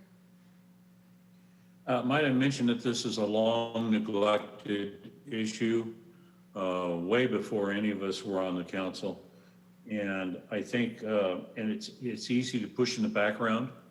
I think it's important for us to remember that we need to find a funding mechanism. Right. So whether the Gateway situation causes further tribulation or aggravation, or if it helps in the funding situation, which we believe it will to some extent, we still have a deficit that we are going to have to approach to be able to fund it. And without some kind of at least a stick schematic on what the solution is, we at least need to get to that, or else we don't have any way of actually funding it. So I would say yes. You want it to come back as a future agenda item or stay on the council priorities as it is? because it's currently a priority. I think we have to use our judgment in relation to the funding aspect. So I would say a portion of it needs, the part that we need to address needs to come back as an agenda item. So if I can just remind the council that any actions that we move forward from the future agenda item requests, they become one of our priorities. This particular project is already listed as a priority, so it's supposed to come back to the council. Okay, so it's already coming back. So it is already coming back, but it's on 2 lists now. Okay, So if you approve this tonight, it's going to be just land on the 1 list. If you don't approve it tonight, it's still on the 1 list. So why do anything? okay, so we don't even have to vote on it, because it's coming back to us. I think the emphasis is that, and we can duly note that there is a funding requirement here that needs to be addressed, which will be addressed as part of our top priorities. Okay, So it's one of those items that it's on the priority list, but it's on this list also. So okay, so we could vote to consolidate this with the one that's on the priority list? yes, All right, how's that? So a yes would be consolidate with the priority Yes. list? yes. Madam City Clerk? Councilmember Allen? Yes. Councilmember Hussey? Yes. Councilmember Robles? Yes. Mayor Pro Tem Wilson? Yes. Mayor McNamara? Yes.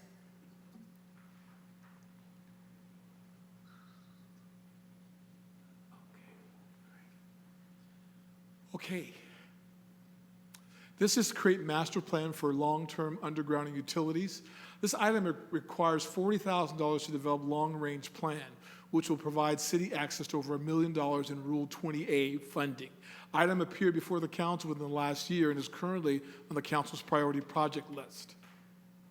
The only issue that we have here is that when the item came back to the council, we were unwilling to spend the $40,000 to do the long-range, the plan that's needed to access the proceeds.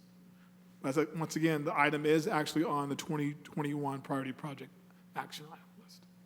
Well, I would say that it's important that we have it done, but at this time, I don't know if the 40,000 is a priority. And I'm saying that because it has my name next to it. I think in order for us to take advantage of perhaps partnerships that would allow us to underground, such as the partnership that we're having with Edison right now on the road, we want to make sure that we have our long-range plan in place. Where it fits for funding of the 40,000, I'm not sure. Okay. Councilmember Robles. Where does the 40,000 come from? Doesn't it come from the Rule 20? No, we got that finding that you cannot use the Rule Oh. 28 money for this plan. Okay. Which is why it's sitting here. Councilmember Allen. Then, rather than spending the 40,000 for a long-range plan, is there some sort of an alternative that we could, without spending that kind of money, that we could create that would satisfy what you're talking about? Like a short-range plan? Or No, something, I don't know. informal long-range, or a cheap long-range. Mayor, Yeah, Councilmember Robles. I wonder if we could just have like a policy with it. Have the funds available when there's a project that comes in that, a business is financially constrained having to move a pole. For me, part of it's beautification.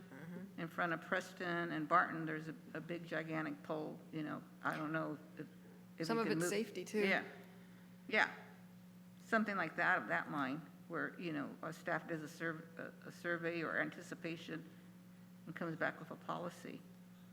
We can certainly do that. One of the things that, it is beautification or natural area.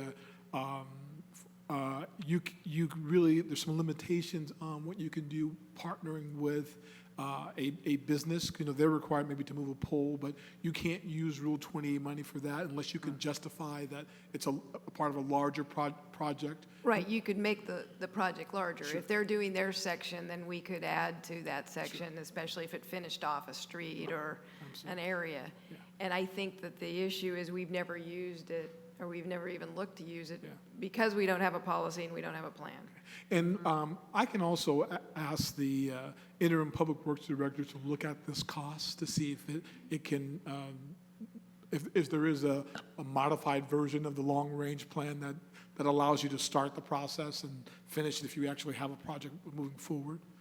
So we can certainly do that. And as I said, it is actually on the priority project list, so it's not going away if the council, if the council can consolidate this one also. Okay, so let's vote as to whether a yes would be to consolidate it. Councilmember Allen? Yes is to do what with it? Consolidate it, it's already on the priority Okay, list. yes. Councilmember Hussey? Yes. Councilmember Robles? Yes. Mayor Pro Tem Wilson? Yes. Mayor McNamara? Yes. Required lights to be installed on mini cell tower poles. The PUC has determined that the mini cell towers will have access to public right-of-way. They also have the ability to place their own poles in the public right-of-way if they are unable to utilize existing poles. The city require them to place lights on those poles? And so we're still examining that particular question. We have determined that they do have the right to place the poles. Their overall process right now is trying to put their cell towers on existing infrastructure. So this will require staff to do a little more investigation to see if we can require them to put lights on those mini cell towers if they put their own poles in. Councilmember Hussey. Yeah, the reason why I brought this, because this is a League of City issue that we came up with, and then the state's coming at and I think we're fighting it, but we're letting access to these cell towers that go on, like you said, our own poles and stuff, and without any cost to them. So my only thing is like, well, if they're gonna be putting cell towers on our right-of-way, and people are talking about they need street lights, I wanna have lights, get something out of the thing for our residents besides just them coming there and kicking down the doors and putting a cell tower out because they feel like it. So that's why I was looking to it. If they're gonna do it, we gotta get something in return. And our biggest complaint is, we don't have enough adequate lighting on the streets. So that's why I'm just looking at that. That's why I brought it up.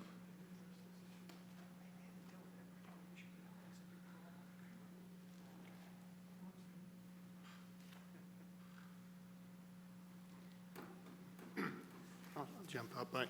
I need to look close at the wireless policy we have. I don't believe that's a problem. I think I've seen that done in other places where they've added the streetlight pole. They're always struggling to find the particular location. It's usually close to schools or somewhere where there's a lot of cell coverage required. And I think those types of things are very possible. Okay, thank you. All right, so this one's already a council priority. Is it coming back to us? Or? It indicates that it's a council priority. Is it a council priority? I think it is, actually. It actually is on the list. Okay. And so we can just consolidate this one also, and then we'll bring it back to the council. And we'll let the interim public works director do a little more research on it, and we'll bring it back to the council. You'll bring it back, okay.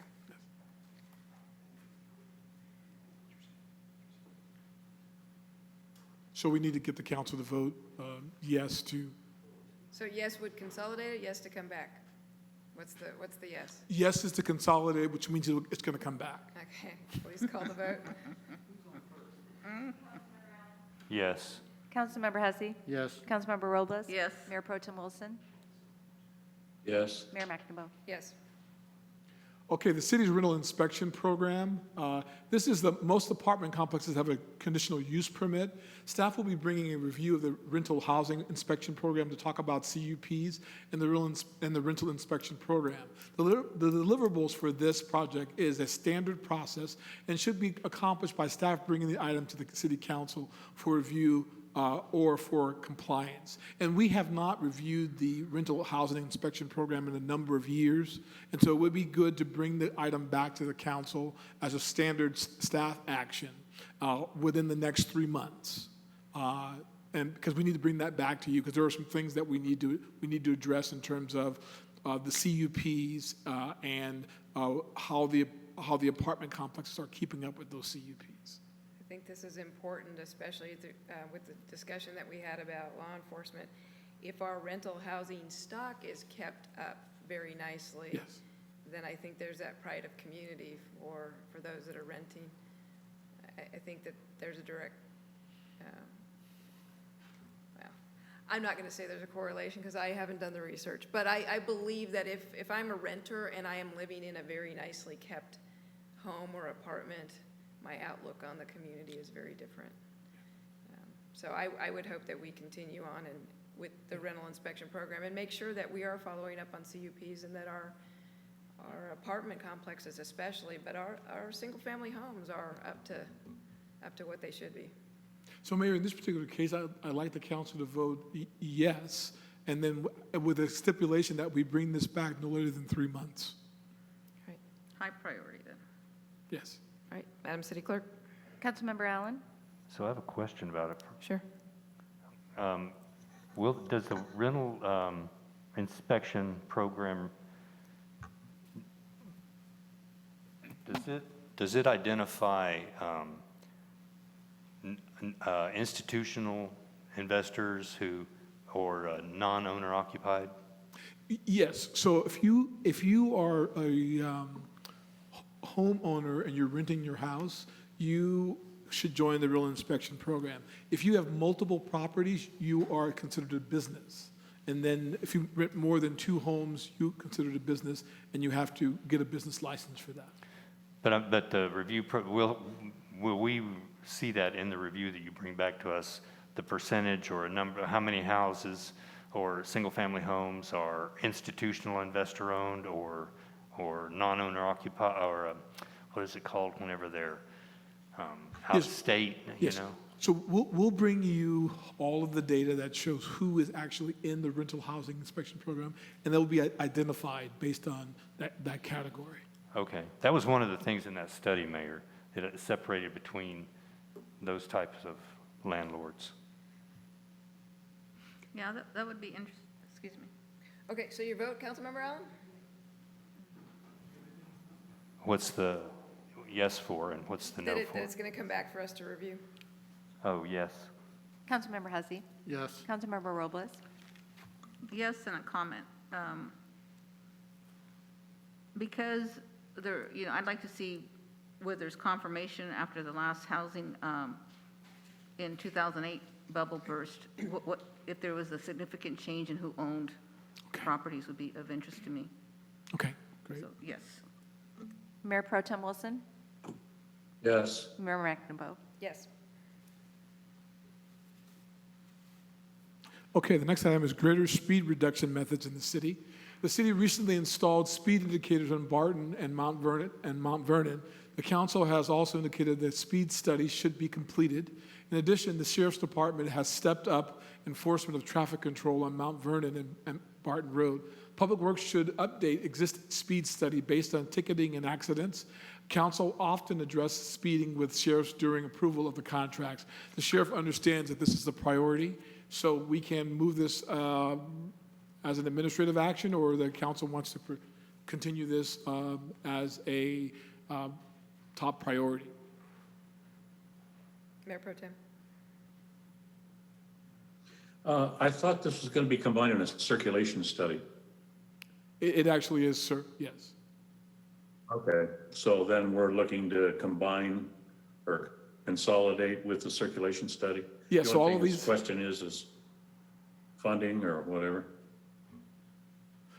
I'll check with the interim public works director, but the funding should not be an issue in public works in terms of funding for circulation studies. So we can, once again, because this is a particular topic of interest, the council may want to set some priority in terms of timing on this item to return. You may want to say within the next 60 days for us to bring something back to you in terms of the strategy. Okay. No, I'd leave that up to your expertise, sir. Mayor, would you like to call the vote? Certainly.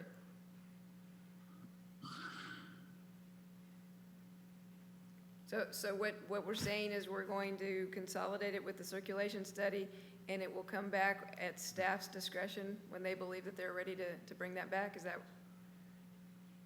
all right? Appropriately phrased. Thank you. Yes. Councilmember Allen? Okay, I vote yes, but I have a question about it. How long is staff's discretion do you anticipate? Is this like months from now, years from now, or weeks? My anticipation that a strategy will come back to the council within 60 days. Okay, and will it also include calming devices in the study? An So- analysis of those? So what we'll be doing is we'll be bringing back our strategy for the council to review and to make some recommendations on the strategy. We'll bring that back within 60 days. So it could include that, yes. Thank you. Could it include truck traffic control devices? It could. Because that's our next one. Your on next the- item? And three-way stop signs. And I'm thinking if we're looking at a circulation study, that should be part of it. Okay. And a three-way stop sign? And a three-way stop sign? Yes. It looked like he said no. We said yes. All right, so a yes would combine the greater speed reduction methods in the city, truck traffic control devices, and three-way stop sign, Canal and Newport review as part of a circulation study that will come back to us in approximately 60 days? Yes, Mayor. All right, so we'll start the vote over again. Councilmember Allen? Yes. Councilmember Hussey? Yes, yes, yes. Councilmember Robles? Yes. Mayor Pro Tem Wilson? Oh, absolutely, yes. Mayor McAdoo? Yes? So the council addressed the issue of the truck traffic control devices, and that's appropriate for that to be folded in there.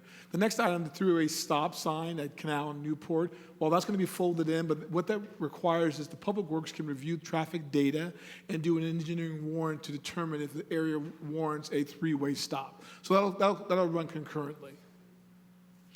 Prohibit the use of gas leaf blowers. Several of air resource boards offer incentives for businesses to move from gas-powered lawn care equipment to electric equipment.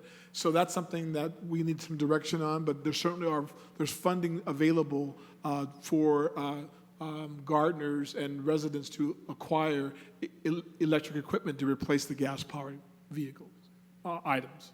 Councilmember Robles? Yeah, that's something that, 90 to 120 days, I don't want to make it a top priority, something you can fit in. Yeah, it certainly is something that, one is working with the city attorney to do an ordinance that outlaws those gas blowers, and then what my concern would be, and which is I'm glad that we've identified, there is a funding source for those people to be able to get the proper equipment. Be an exchange. And my concern is how will we enforce it? That would be a code enforcement issue that, well, I guess there are a number of ways to do that. It's a code enforcement issue, and also the property owner who's going to be hiring someone to do the work. Okay, so I would call. So that was one that was going to come back to us for further discussion. Yeah, this is direction needed from you guys. Okay, so I would say, can we have it come back for further discussion before we engage our city attorney to create an ordinance? Absolutely. We can come back and tell you what would be needed in order to move forward with this process. Okay, thank you. Do you need a vote for that? Yes. Okay. Councilmember Allen? It will come back to us for discussion. We already had that. Oh, I see what you're saying. Yeah, we're going step 2, okay. Okay, I'm voting yes for this to come back to us for discussion. Councilmember Hussey? Yes. Councilmember Robles? Yes. Mayor Pro Tem Wilson? Yes. And Mayor McAdoo? Yes. Bigger city holiday tree. We just need some direction on Mayor Pro this. Tem? How much bigger of a tree do we need? I think we can leave that in the way. I think at this point, we can given the changing state of the economy, the ever-evolving state of the economy, maybe even having a tree is just a blessing in itself, and so let's just kind of table that one for right now. So we'll vote to table. I would vote no. All right. Councilmember Allen? No. Concur with, I concur with Mayor Pro Tem. Yeah, okay. So that means no. Councilmember Hussey? So we're voting to table? Yes. Because there's a big tree where the Taco Bell's gonna go, we can move that thing, I don't know. Well, mine no. Yes, we'll vote to table, yes. Councilmember Robles? Yes, to Mayor- table. Mayor Pro Tem Wilson? I'm voting to discontinue that discussion altogether. So yeah, table. Mayor Pro Tem, I'm sorry, Mayor McNamara. Table. A Regional Joint Powers Policing Authority. That one's a long-term discussion, and it's meant to just be put on the back burner as something to consider. But when we talk about the rising cost of law enforcement, if there are any other options that come up for discussions with other cities, it would be interesting to have that discussion. So Mayor, staff would recommend that you make this, if you just approve this, it would go on the priority list, which would, we have a top, high, and a priority. So that means it would be pushed to the back, but it still would remain on the list. And I will make it very clear that I am not unhappy with our sheriff contract and the service that they provide for us. But I also know that we have angst every year over our budget when it comes to the increase in law enforcement. And I don't know that there is an alternative that is less costly, but I also believe that the taxpayers deserve at least an indication as to whether they are getting the best for their money. So I would ask that we continue to consider it. Mayor, Councilmember Robles. I wonder if this is something that we could do, almost like what Measure C was done with a citizens committee with some, that was, I guess, a standing committee, and they could look at this issue with some staff support, and that staff support could be either our staff or an outside consultant. It would need to come back to us for that kind of a discussion. Oh, okay, correct? sorry about that. No, Thought well, we no, were there I'm yet. clarifying. I think it would need to come back for that kind of discussion and direction. So if you move this forward, we could come back to you with laying out what the multiple options are, and we can include that as one of the options. Okay. Madam City Clerk? Councilmember Allen? So I vote yes to bring this back for discussion. And that report addresses that very issue we're discussing in it. Very good. Councilmember Hussey? Yes. Councilmember Robles? Yes. Mayor Pro Tem Wilson? Yes, and might I point out that when we cut checks in our check register for this round in excess of $650,000 in one whoop, it does kind of brighten your eyes in relation to value engineering. Mayor McNamara? Yes. The next item is review of San Bernardino Airport's air traffic over City of Grand Terrace. Councilmember Allen? Thanks, Mayor. So that's not just, I wasn't just talking about San Bernardino Airport. It's just the air traffic in general that flies over Grand Terrace. A lot of helicopter traffic every day, and now that San Bernardino Amazon is opening up and announced 26 flights a day, and that now that Grand Terrace is in the flight pattern for there, I mean, I just think that, I know that studying the FAA website, there's a certain amount of airspace above our city that we have control of. So, yeah, I'd like to, it's becoming on the north side of town an annoyance because it starts at 5 a.m. with the jets flying right over the city. And then you have the helicopter traffic constantly, either UH-60s flying back and forth from the military or the sheriff's department or the news reporters or who like to film the traffic, you know. They're always flying around over our houses. So that's, I'd like to have it, you know, when we can get it on the agenda.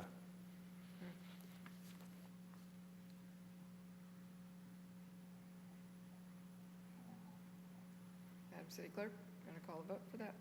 Councilmember Allen? Well, yes. Councilmember Hussey? Well, before I vote, I mean, is this possible for us to do this? I mean, I don't, or is that why we're just voting to see if we can do this? What we will be bringing back to the council is information that identifies what our control is and who's flying over the city, and then we would look to the council to give us So some we'll be direction looking on at that. control as far as like the sheriffs and the Mercy Air and all that? I mean, or just one big window? Well, originally, I thought the request was for the San Bernardino International That's what I Airport. thought it was just for the airport. But from hearing today, we do a broader scope to see who's actually flying over the city, bring that information back to the council and work with the city attorney, if so desired, to try to come up with some sort of an ordinance or strategy to reduce or identify whatever the strategy might be associated with this. I'm going to vote no because it went broader than the airport, so no. Councilmember Robles? No. Mayor Pro Tem Wilson? I'm going to vote yes, and here's the reason why. Many of you probably weren't around here when that was an Air Force base. And we ran into a similar problem at that point. I was in the process of building the houses that were sold over there in Honey Hills and that area, and people would bring it up. But here's a different thing to think about. We have a inherent liability over any flyover or under any flyover. A lot of years back, Moreno Valley was charged with whether or not they could allow the March Air Force Base to fly over Moreno Valley. And when things shifted the way they did in responsibility because of a tentative ordinance change, they literally had to shut down all construction within the city as well as surrounding cities and would not issue any building permits, even for a barbecue, because at a point, the traffic control plan had not been addressed. And it put the city in a liability standpoint.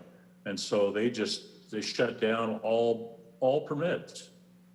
So it's something to think about, the fact that if there was an air disaster of some kind in a flyover our area, we need to be able to take the reins on how those things happen and to what degree our topography influences those. I'll revise my vote to yes. Mayor McNabo? Yes. Motion passed.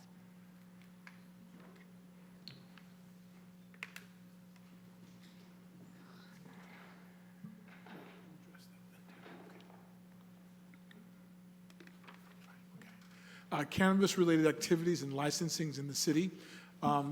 This Let item me, request. let me correct you on that. That was, my request was following up to our workshop that 3 members, Allen, Robles, and Mayor McNabo, voted to research this. So this is a misnomer. I only asked to see when it was going to be actually agendized. Yes, and what this item is, it's actually on the existing priority projects list, and it was my understanding. Yeah, but it's not item requested by No, Sylvia Robles. right, that you Yeah. didn't request it on, that's right. And then also, there's, the addition to this, there was a discussion on the priority project list. It's identified as, I think the mayor had indicated that there are components of the item that need to be addressed also in terms of a tax measure to help with the infrastructure if the city were to ever decide to legalize cannabis. And what kind of licensing we would want Yes. to legalize? Yeah, and Mayor, if I may, Yes. so we had this discussion at our priorities workshop last year, and 3 of us were for looking deeper into this. But as far as, one of the things that I had to refresh myself in is, if a municipality voted to legalize recreational cannabis, and this city was over 60% voted yes, that's an indicator that the cannabis industry was using, or policymakers were using to proceed as a look-see. So I just want to make sure that that's communicated too. Mayor Pro Tem, do you have a comment? No, I remember the percentage actually being 52% in the overall voting, but I understand the idea of a look-see. I just don't think that we want to send that kind of message. We've been successful in what our, well, it's for a longer discussion, I suppose, if it needs to be, but I wouldn't really support any more discussion on it.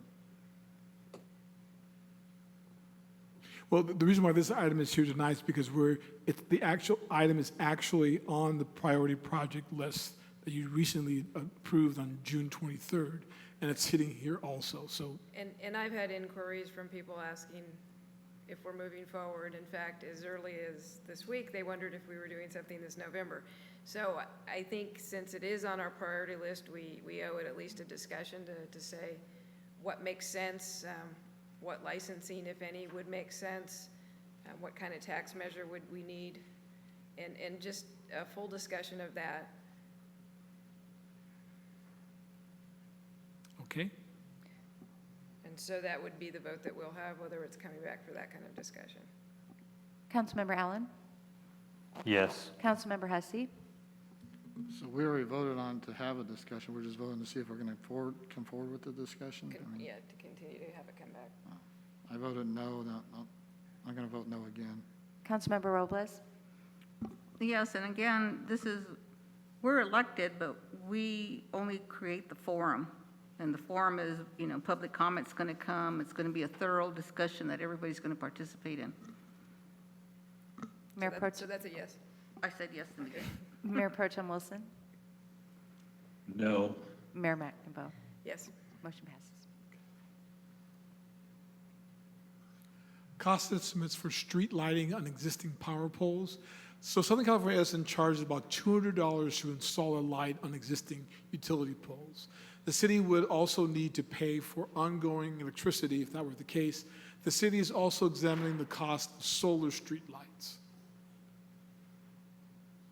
And so, Councilmember Hussey?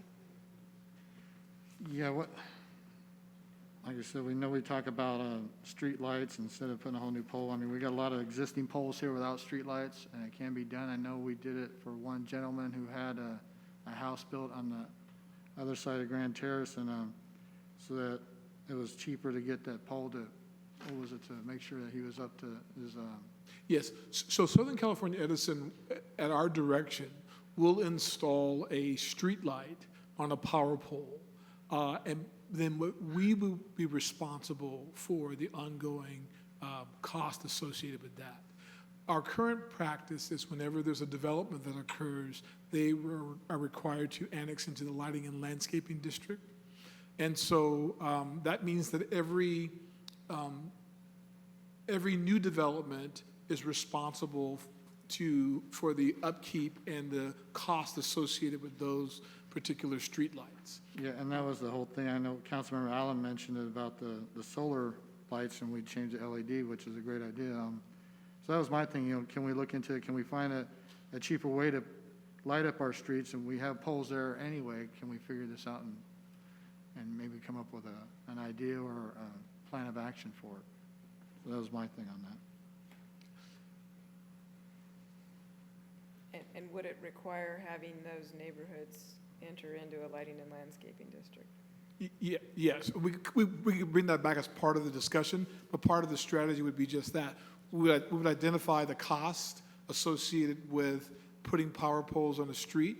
We would identify the cost associated with solar lights, and then we would identify a strategy that would allow residents block by block to vote to annex into a lighting and landscaping district. That would be the process. We'd come back to the council, and you'd look at that. Sounds good. Okay. Madam City Clerk? Councilmember Allen?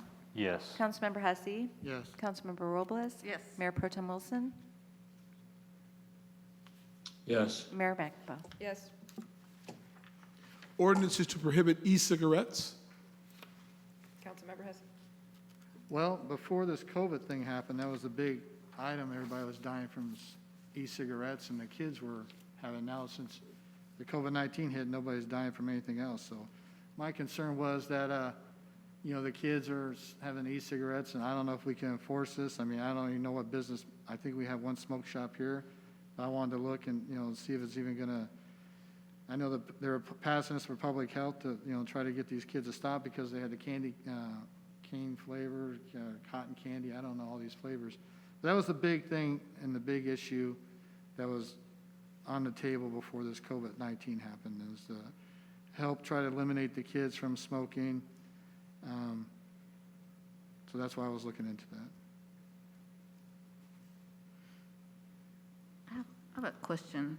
Councilmember Robles? When the state, just like with this COVID, says vaping, is, they're going to pull off the shelves or all that, what is our policy of aligning ourselves with state? Because we're general law city, right? So whatever the state says on a health and measure, we have to follow.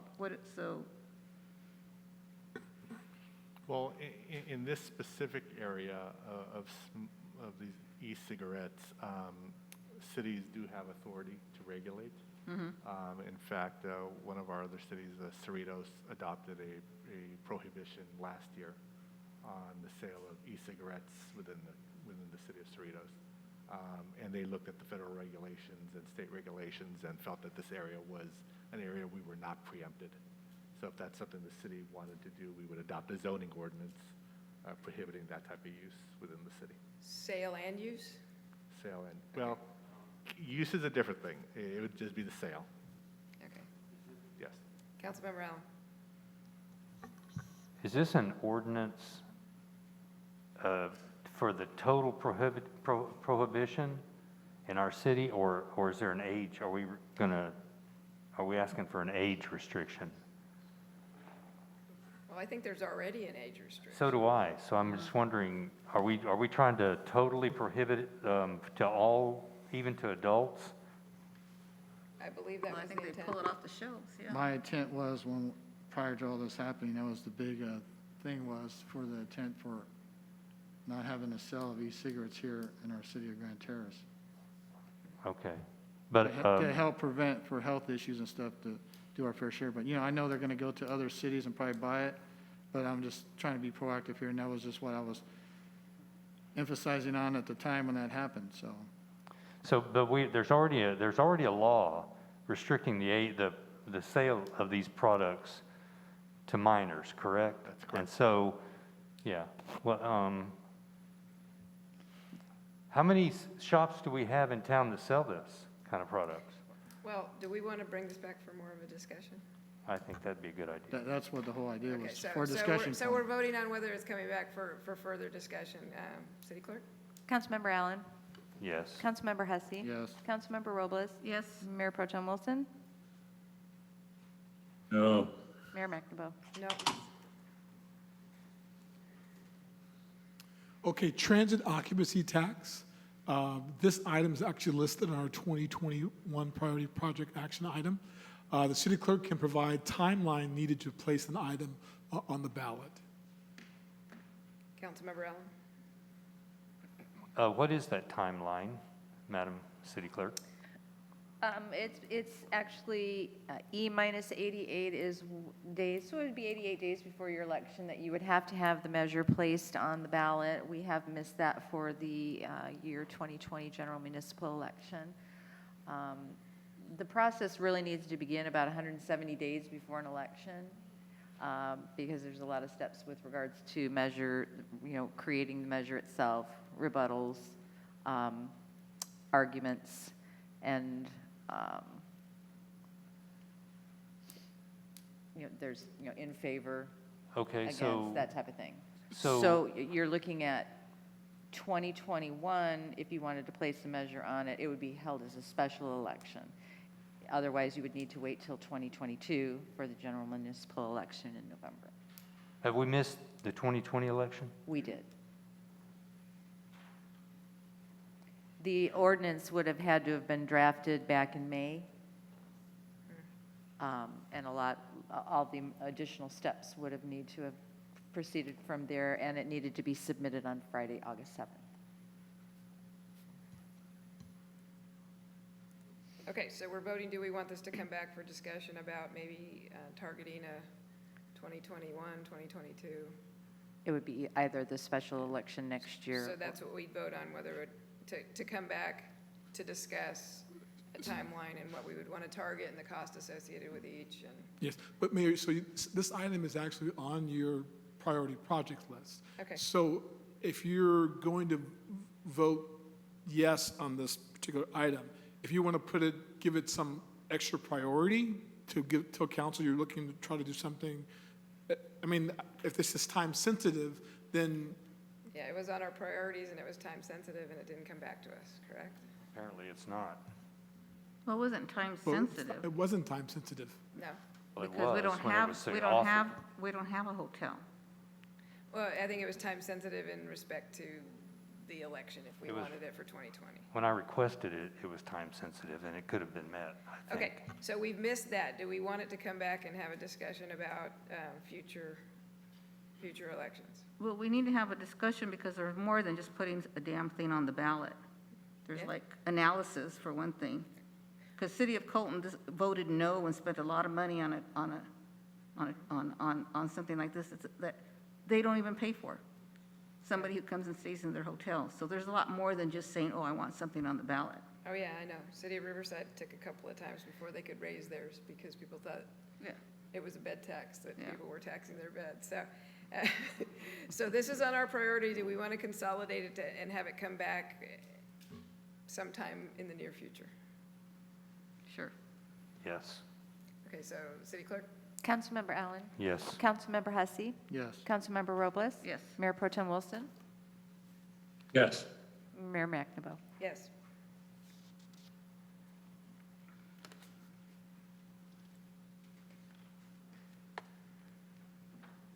Mr. Duffy? Yes, I was just looking at the list.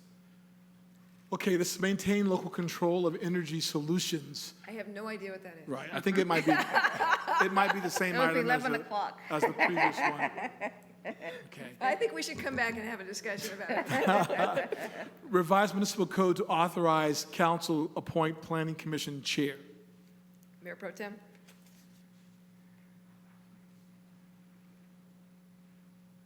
You don't want to discuss it anymore? I think it is not I don't think it's a hot button anymore. I Okay. think it was probably a little bit particular to the situation, and now I think we've resolved it. All right, so you'll So- vote to not bring it back. I vote to table it. Madam City Clerk, a yes vote is to table it. Madam Mayor, we do have public comments on this item. Okay.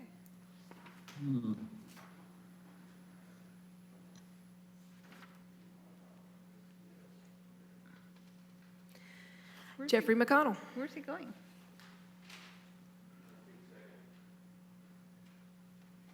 Jeffrey McConnell. Jeffrey McConnell, you're my speaker I'm calling. Would you like to speak now?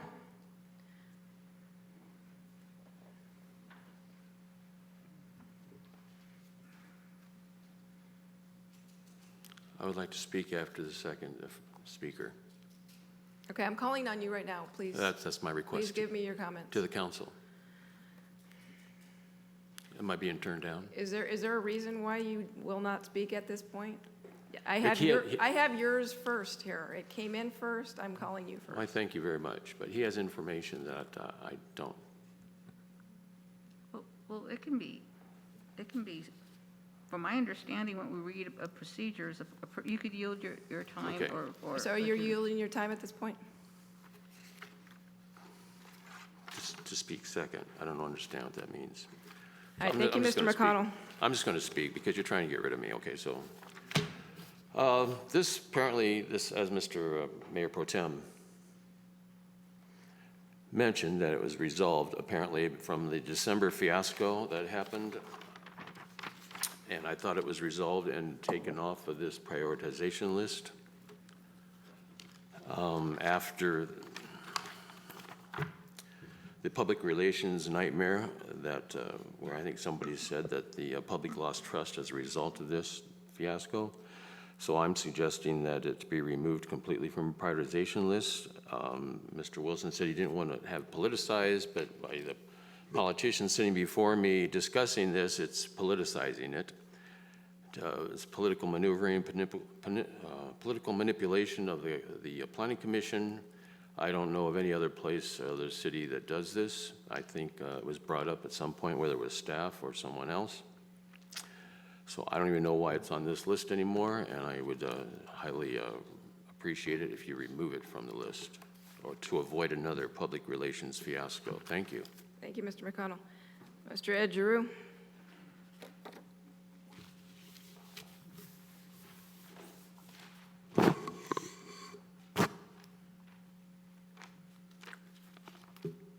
Thank you, Madam Mayor, Pro Tem, City Council. My name is Ed Giroux. I'm a resident here in Grand Terrace, and for full disclosure, I'm also a member of the Grand Terrace Planning Commission. I'm respectfully asking why we're having this discussion again on the selection of the Planning Commission.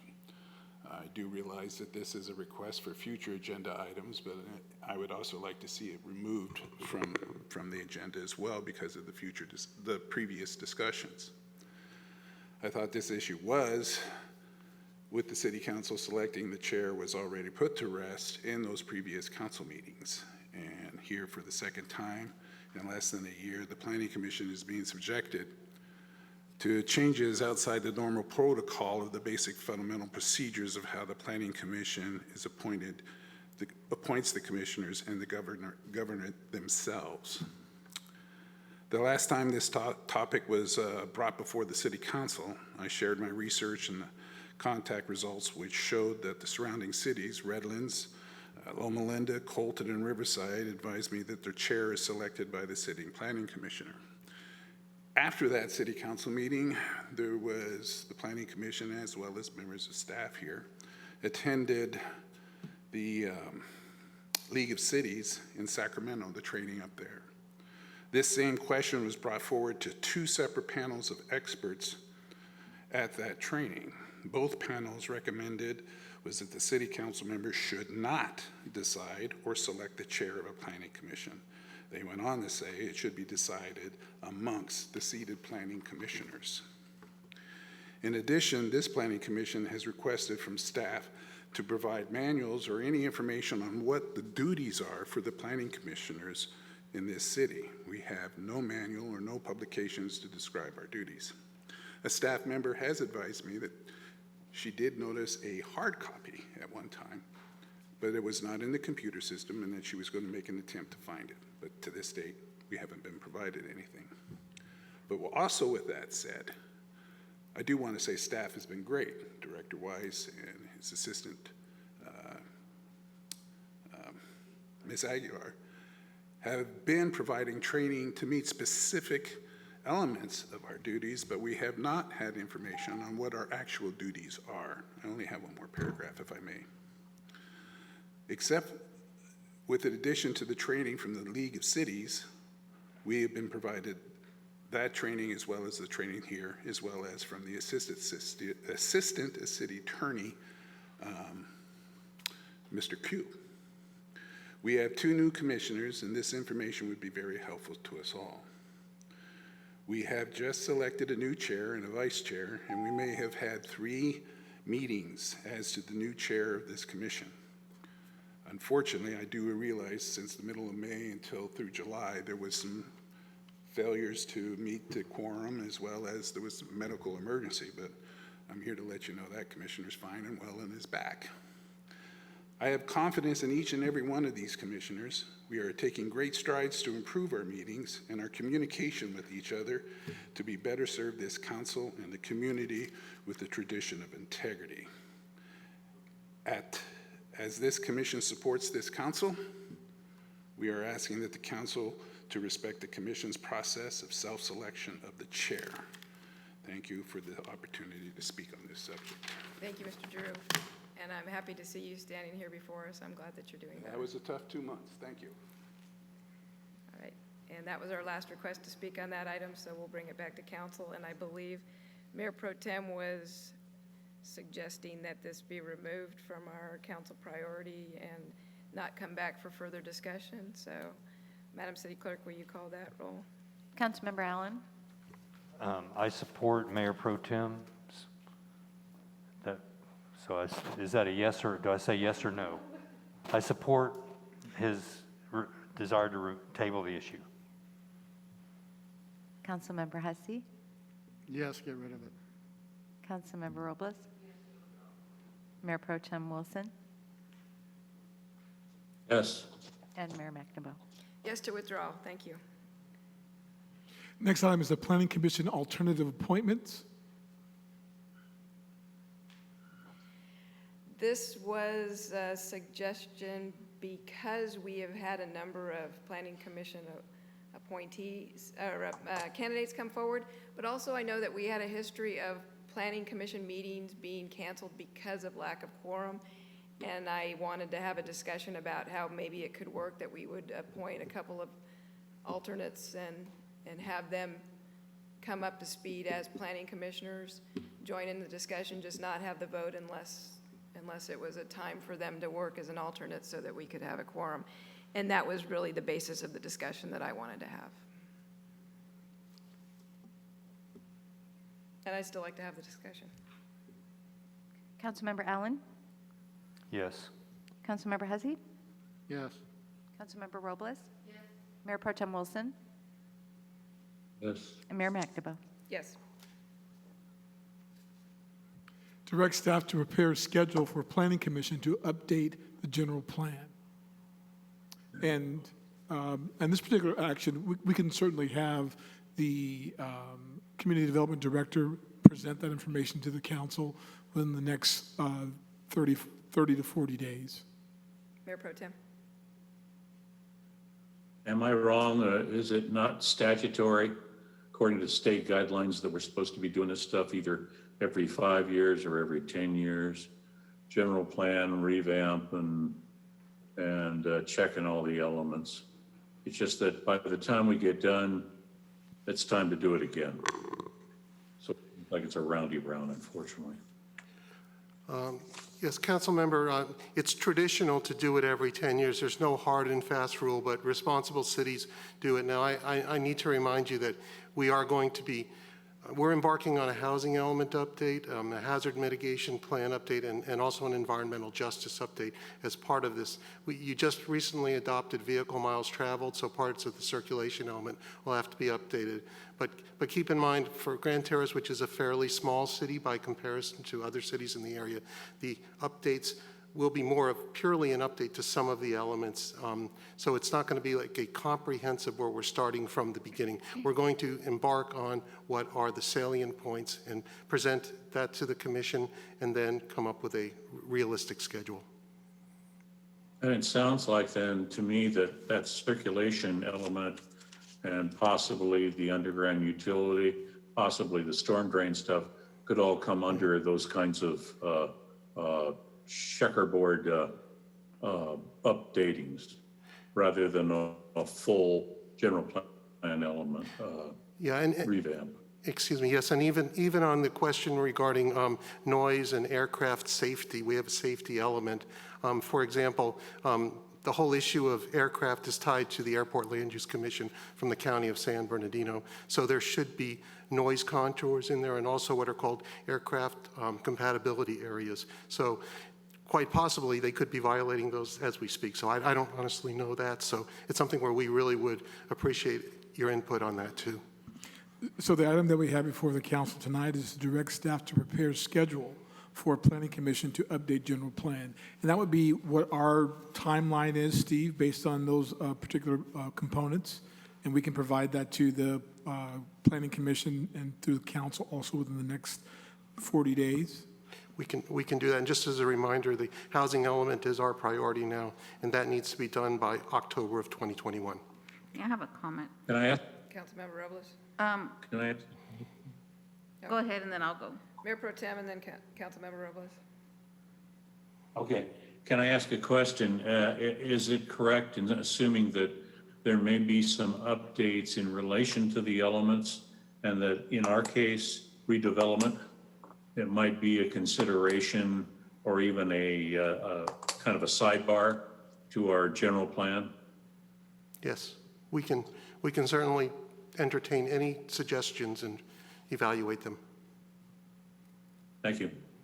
Councilmember Robles? Yeah, I was going to say, that's why I struggle when we come up with all these items that are basically, you know, because the general plan, every 10 years, and for me, it should be done because, like, for example, the city of San Bernardino wouldn't update its general plan, and it gave the council a lot of abusive control over land use items instead of having comprehensive. So when we're saying these things, and I'm saying, well, don't we have a process already where there's an element? I mean, just to buy my house in the Honey Ridge area, I read, you know, the report and all these things. So it just seemed that we're doing a lot of duplicate things or things that could be said by staff. This is part of what we're doing. So we just had a schedule.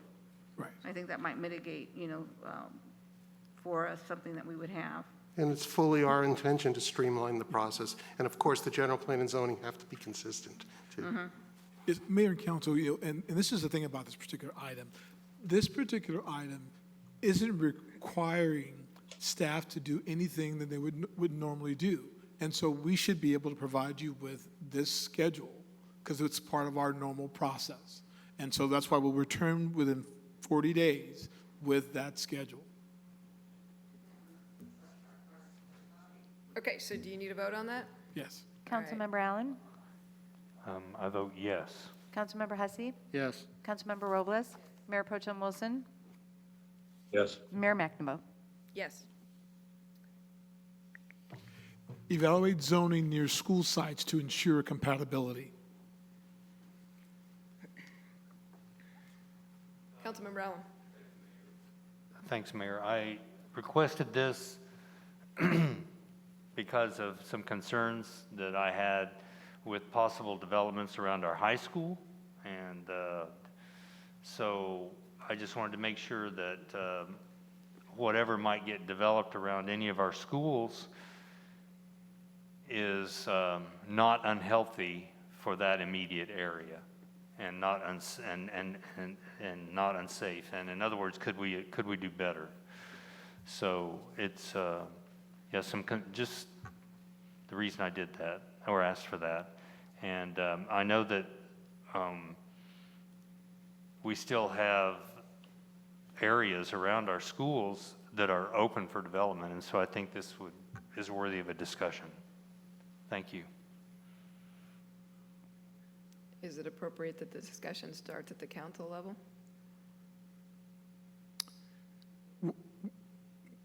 Well, this particular item, I mean, this is the land use issue, but what would happen is that the current properties around the high school, if they are zoned a particular way, those property owners have a right to build on their property. What the city can do is to I guess do some sort of a land use review and try to rezone areas to be compatible with the high school. But you have property owners who are marketing their properties based on current thing. Now, what happens is that when a project is being built, there's got to be an environmental document associated with that. And that environmental document is going to determine whether that is compatible or can be mitigated to be compatible. If there is going to be some hazards associated with locating near a school, the environmental documentation should show that there are issues and if there's a way to mitigate that. And so Mr. Weiss can probably elaborate more on that. Just Mr. Weiss? Real briefly, yes, thank you, Mayor. This is a chicken or egg discussion we're having here, and it's always with schools. Like the high school is a very good example of a area that was put right on the Riverside County line, and also they own land all the way up to Mount Vernon Avenue. As you know, the schools are sovereign from the city of Grand Terrace zoning. So a lot of times when you see major institutions like that, they go into areas that are not always in the most pristine areas, but they're in the most centralized areas based on the school's availability. They do, the state does a school's availability analysis, and that's where they put these in. And so as far as rezoning the areas around there, we can certainly provide you with technical information, but as Mr. Duffy did indicate too, there are private property ownership rights and things in those areas. So I think to do a straight across-the-board rezone is something the council should discuss and understand the pros and cons. Well, you know, and a part of the analysis associated with that is that all of the property in the area before the school district put the school there was zoned a certain way. And the reason why the school was placed there because of the value of the site. And so, but the concept of, and this is really something that really works, the concept of when you get a project like the school going there, that's the time to really review the entire use for compatibility. So if you're going to put a school there of 40 acres, and you look at the surrounding area, you say, well, why don't we rezone all of this to be compatible with this? But coming after the fact creates some challenges for the city. You know, even the discussion of having the potentially to rezone commercial property sends cringes down those private property owners because they're now concerned about that. But the issue at hand really is how and when you have these zoning discussions. And so we're just looking for direction on this particular item. I have a question. Councilmember Robles. So my understanding of every 10 years having a general plan was so that all the stakeholders participated and then we legislated what the zoning is. Now, if we want to be proactively preempting existing zoning, that seems like we're getting into a weird area. And then also we delegate planning to the Planning Commission. So I'm struggling with the mechanics here. I think, respectively, Councilmember Robles, I think the Planning Commission is the correct place to discuss zoning-related issues. When it comes to the interjurisdictional responsibilities, for example, school districts are behemoth. I mean, they have their own school district boundary lines. Obviously, this is Colton, Grand Terrace School District. We love the Grand Terrace High School, but we have to be respective that isn't an area of potential growth. I mean, it's not too far from the extension of Commerce Center Way, the Lewis specific plan. So there's a look at, there's potential growth in that area, so that high school is there for a very strategic reason, and that's why it went through the state planning process. Councilmember Allen.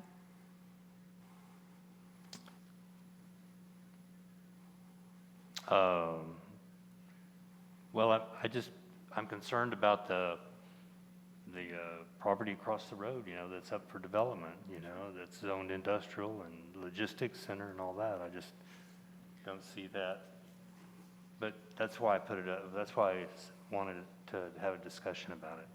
Okay. I would like to see it go, any development that goes in there go through the normal process and have the environmental impact. It will. I mean, to me, that's part of the whole process at this point. And Mayor, if I can also add, you know, before it gets to the environmental process, what we have is the developers will come into the city, and we have a development advisory board. So they'll come and they'll pitch their project, and we'll say, okay, you might be zoned for that. They'll say, You might be zoned for that, but you know, there's some particular issues or challenges that you might have. For example, a 200,000 square foot warehouse. They know that there might be some challenges associated with that. And so these developers, they want to go in and they want to be good neighbors and they don't want to have a fight. Because what's happening is they have to spend millions of dollars to acquire the property. And they want to get a property that's compatible with the general area. And so the environmental documentation, the process also helps in that process. But most definitely there are avenues in which the developer comes in. It may be zoned a certain way, but if they look at the compatibility, because they consider that too, of the compatibility of can they coexist with the school district, and they make determinations, and that's before you get to the environmental process, where it's scientifically determined whether it's compatible or not, or whether there be substantial mitigation to allow a project to proceed. I also think it's wise to coordinate with the school districts on future school development. For example, that large vacant lot all the way up to Mount Vernon. I mean, that is under their jurisdiction. If it's part of their mission, they can just put something up without the city's involvement, and they can go their CEQA process. Councilmember Hussey. So wouldn't this be a planning commission thing? Because we pay our planning commissions big bucks, I think. Yeah, we do. Well, and I think Mr. Weiss could probably comment on this, that as Councilperson Robles mentioned earlier, the real time to kind of address this particular issue when you're reviewing the general plan. If you have some questions or concerns about the compatibility of the land, that might be an opportunity to look at these particular issues. It's an extremely public process at that time, which has its pros and cons. I mean, because when you start to rezone multiple pieces of property through a city process, that also has challenges too. So, All right, so we're going to vote as to whether this is coming back as a discussion item. Madam City Clerk. Councilmember. Mayor, Councilmember Allen. if this isn't something that is for us to discuss, then we don't even need to vote on bringing it back. I think if we really wanted to, we could have the discussion, but I think that we've had a lot of discussion about whether it's something that makes sense or not. And so our staff would like us to vote as to whether we're bringing it back for discussion. Madam City Clerk. Councilmember Allen. Yes. Councilmember Hussey. No. Councilmember Robles. No. Mayor Pro Tem Wilson. No, not our purview. Mayor McNamara. No.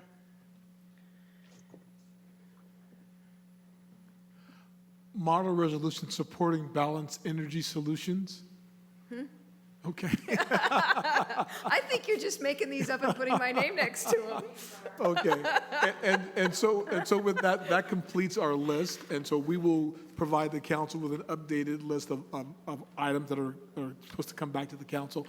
And I do want to tell the council. Although I do like the way that sounds. Model resolution Yeah. supporting balanced energy solutions. That sounds like a white paper. Sounds like a white paper.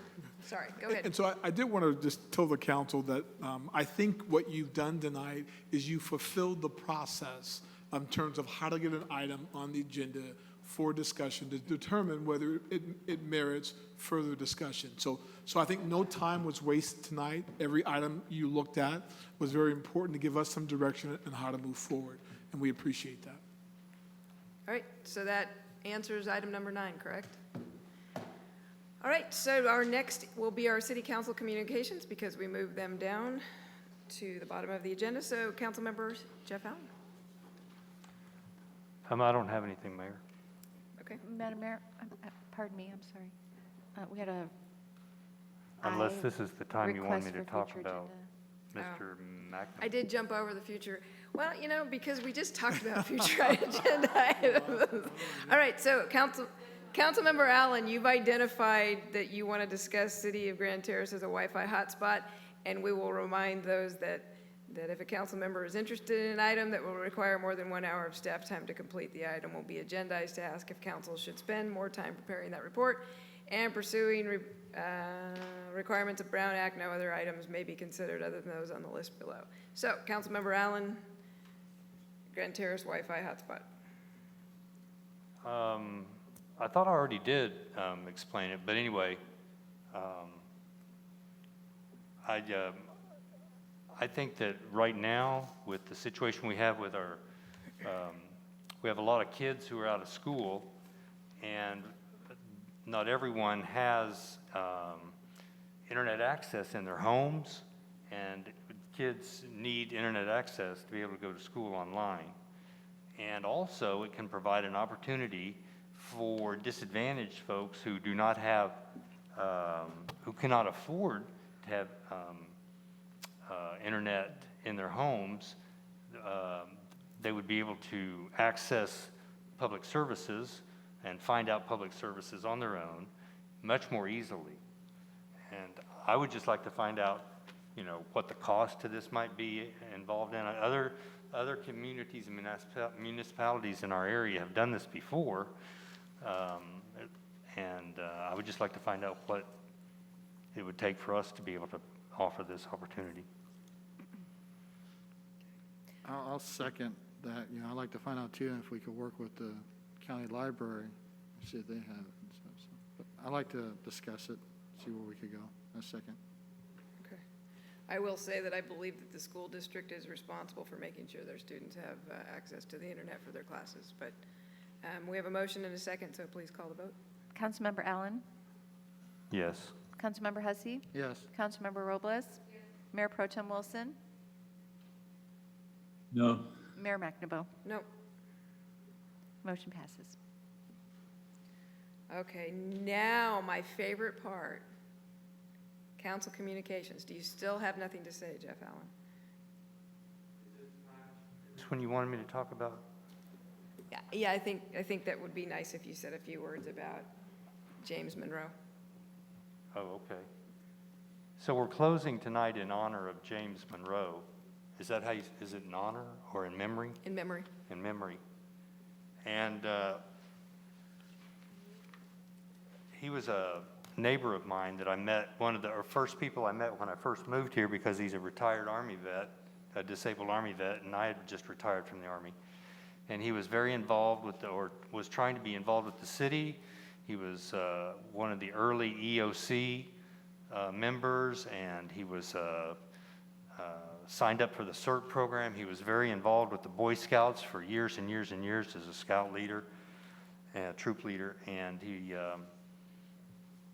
was just a really good friend and neighbor, and somebody that Grand Terrace benefited from having in their town. And so I just, he will be missed. Thank you. Thank you, Councilmember Allen. Councilmember Bill Hussey. God bless Mr. Monroe and his family.